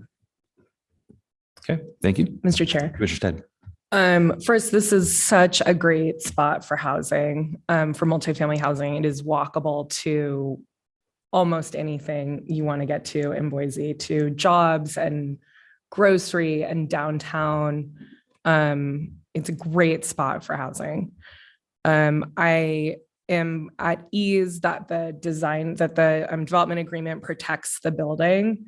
This is a really special spot, and it has taken a long time to be developed. And so there is a burden of responsibility on that to the developers. But we have you on record saying some important things. So I also would say that although the ACHD report is not in yet, there are requirements with with their conditions that will have to be followed, and traffic will have to be mitigated at their per their request, basically, in the ways that they see. So that is not so much an issue for me either. As far as safety, I heard one of the neighbors talk about safety there, and it's true. People blow through, pedestrians and bikers blow through that by the fire station without stopping and waiting for the light to change. But although it seems counterintuitive, more activity can actually slow traffic, and they shouldn't do that. So don't do that. If you do that, wait for the light. And then lastly, I think another comment was about street parking. We can't require people to not park on the street. Public streets are public access. However, if parking becomes an issue, ACHD has, you can do residential parking only, or, parking permits or timed parking, things like that. So I encourage, if that becomes an issue, I encourage the neighborhood to work with ACHD on those kind of mitigation efforts. And for those reasons, and also for what Commissioner Moore stated, I support the motion. Okay, thank you, Commissioner Stead. Any other comments? Mr. Chairman. Commissioner Danley. I'm going to be supportive of the motion, and I'm just looking at some of the evidence I guess I have. Number one, we have an empty lot. Number two, we have an armory, and I'm a history major. I was on the Ada County Historic Preservation Committee for a while and appreciate history. No doubt about that. I look at it and I think this is an opportunity, man. This is a building that has seen a heartbeat in a long time, and having a good number of residents right next door in its shadows, basically, or, could very well help make that happen and prompt that and be a catalyst for this. We know we need housing. We have we have a shortage. Not only that, we have large employers. One of them is at the end of this street, who very well could see employees using it and walking to work, which is exactly what our comp plan is trying to do, right? The last thing I would say is that, with respect to the traffic issue in ACHD, I would prefer that we see their plans. I think that that's the preferred method. We all know that that's the system that we have. Occasionally rears this type of its head, and it happens. But I will say, I think that there's a new day happening at the district, and I think that there's a leap of faith that needs to be had. I know staff's working their tails off to do the types of things that we need to have done. I'd like to see particular types of speed tables and bumps that are navigable by our fire trucks, because I know that's what they're going to want. And I'm hoping that those types of treatments may be coming with the ACHD review, but I'm confident that with the new commission coming in January, we're going to start seeing even more of the types of things that we've been really hoping to see. So anyway, I support the motion and look forward to seeing this project develop. Great. Thank you, Commissioner Danley. Any other comments? Okay, very good. I'll sound off real quickly. I'm also going to be in support of the motion. I want to thank everyone for the testimony and the discussion tonight. I think this is really exciting. And I think in a lot of ways, the neighborhood association is agreeing with what you're proposing. I think that there is a question of trust. And for me, I think that a lot of that was vetted out tonight, which is why we're here, right? To understand the concerns and the issues. For me, you're consolidating parcels. So in my mind, you'd be a terrible developer if you're going to build a building and leave an empty armory and then try and sell that parcel. I mean, that doesn't make any sense to me whatsoever. So I have a lot of trust that as you continue to work on your programming, that you're going to do the right thing and continue to discuss with the neighborhood what they would like to see at that site. And I think there's a great opportunity here. There's a lot of energy in that neighborhood, obviously a lot of passion. The bike park opened a couple of years ago. There's a lot of energy. It's a great spot for infill, like Commissioner Stead and Commissioner Danley mentioned previously in their comments. So I'm excited. I think it's a great move. There's a lot of protections within the DA as well for the site as well and the property. So my full support for the project moving forward. And I wish you all the best of luck. And I hope that you continue to keep the lines of communication open with the neighborhood. Okay. All right. With that, any other thoughts? Okay, we'll go ahead and call the vote here. Again, we have a motion to approve by Commissioner Moore with a second by Commissioner Stead. Stead, Aye. Schaefer, Aye. Squires, Aye. Blanchard, Aye. Moore, Aye. Finfrock, Aye. Stanley, Aye. Mooney, Aye. all in favor, motion carries. Okay, thanks Mr. everybody. Yes, Commissioner Stead. I move for lateness of hour that we defer items 4, 6, and 7 to the January 9th hearing, 2023. Wow. Okay, I've got a motion to defer our last 3 items. Do I have a second? Thank you, I Commissioner. apologize to those folks that waited for those items and now it's late. Okay, we'll call that our discussion point then. All right. Thank you. Okay, folks, before we wrap it up, we got a motion to defer our last 3 items we got to take care of. So one more little housekeeping item tonight. Any discussion? Okay, we're good. Hey, guys. Folks, the meeting is still active. We gotta wrap up. Thank you, guys. Okay, motion to defer our last 3 items. Will the clerk please call the roll? Stead, Aye. Schaefer, Aye. Squires, Aye. Blanchard, Aye. Moore, Aye. Finfrock, Aye. Stanley, Absolutely. Mooney, Aye. all in favor, motion carries. Okay, great. Thanks, everybody. Happy holidays. See you in 2023. We are adjourned.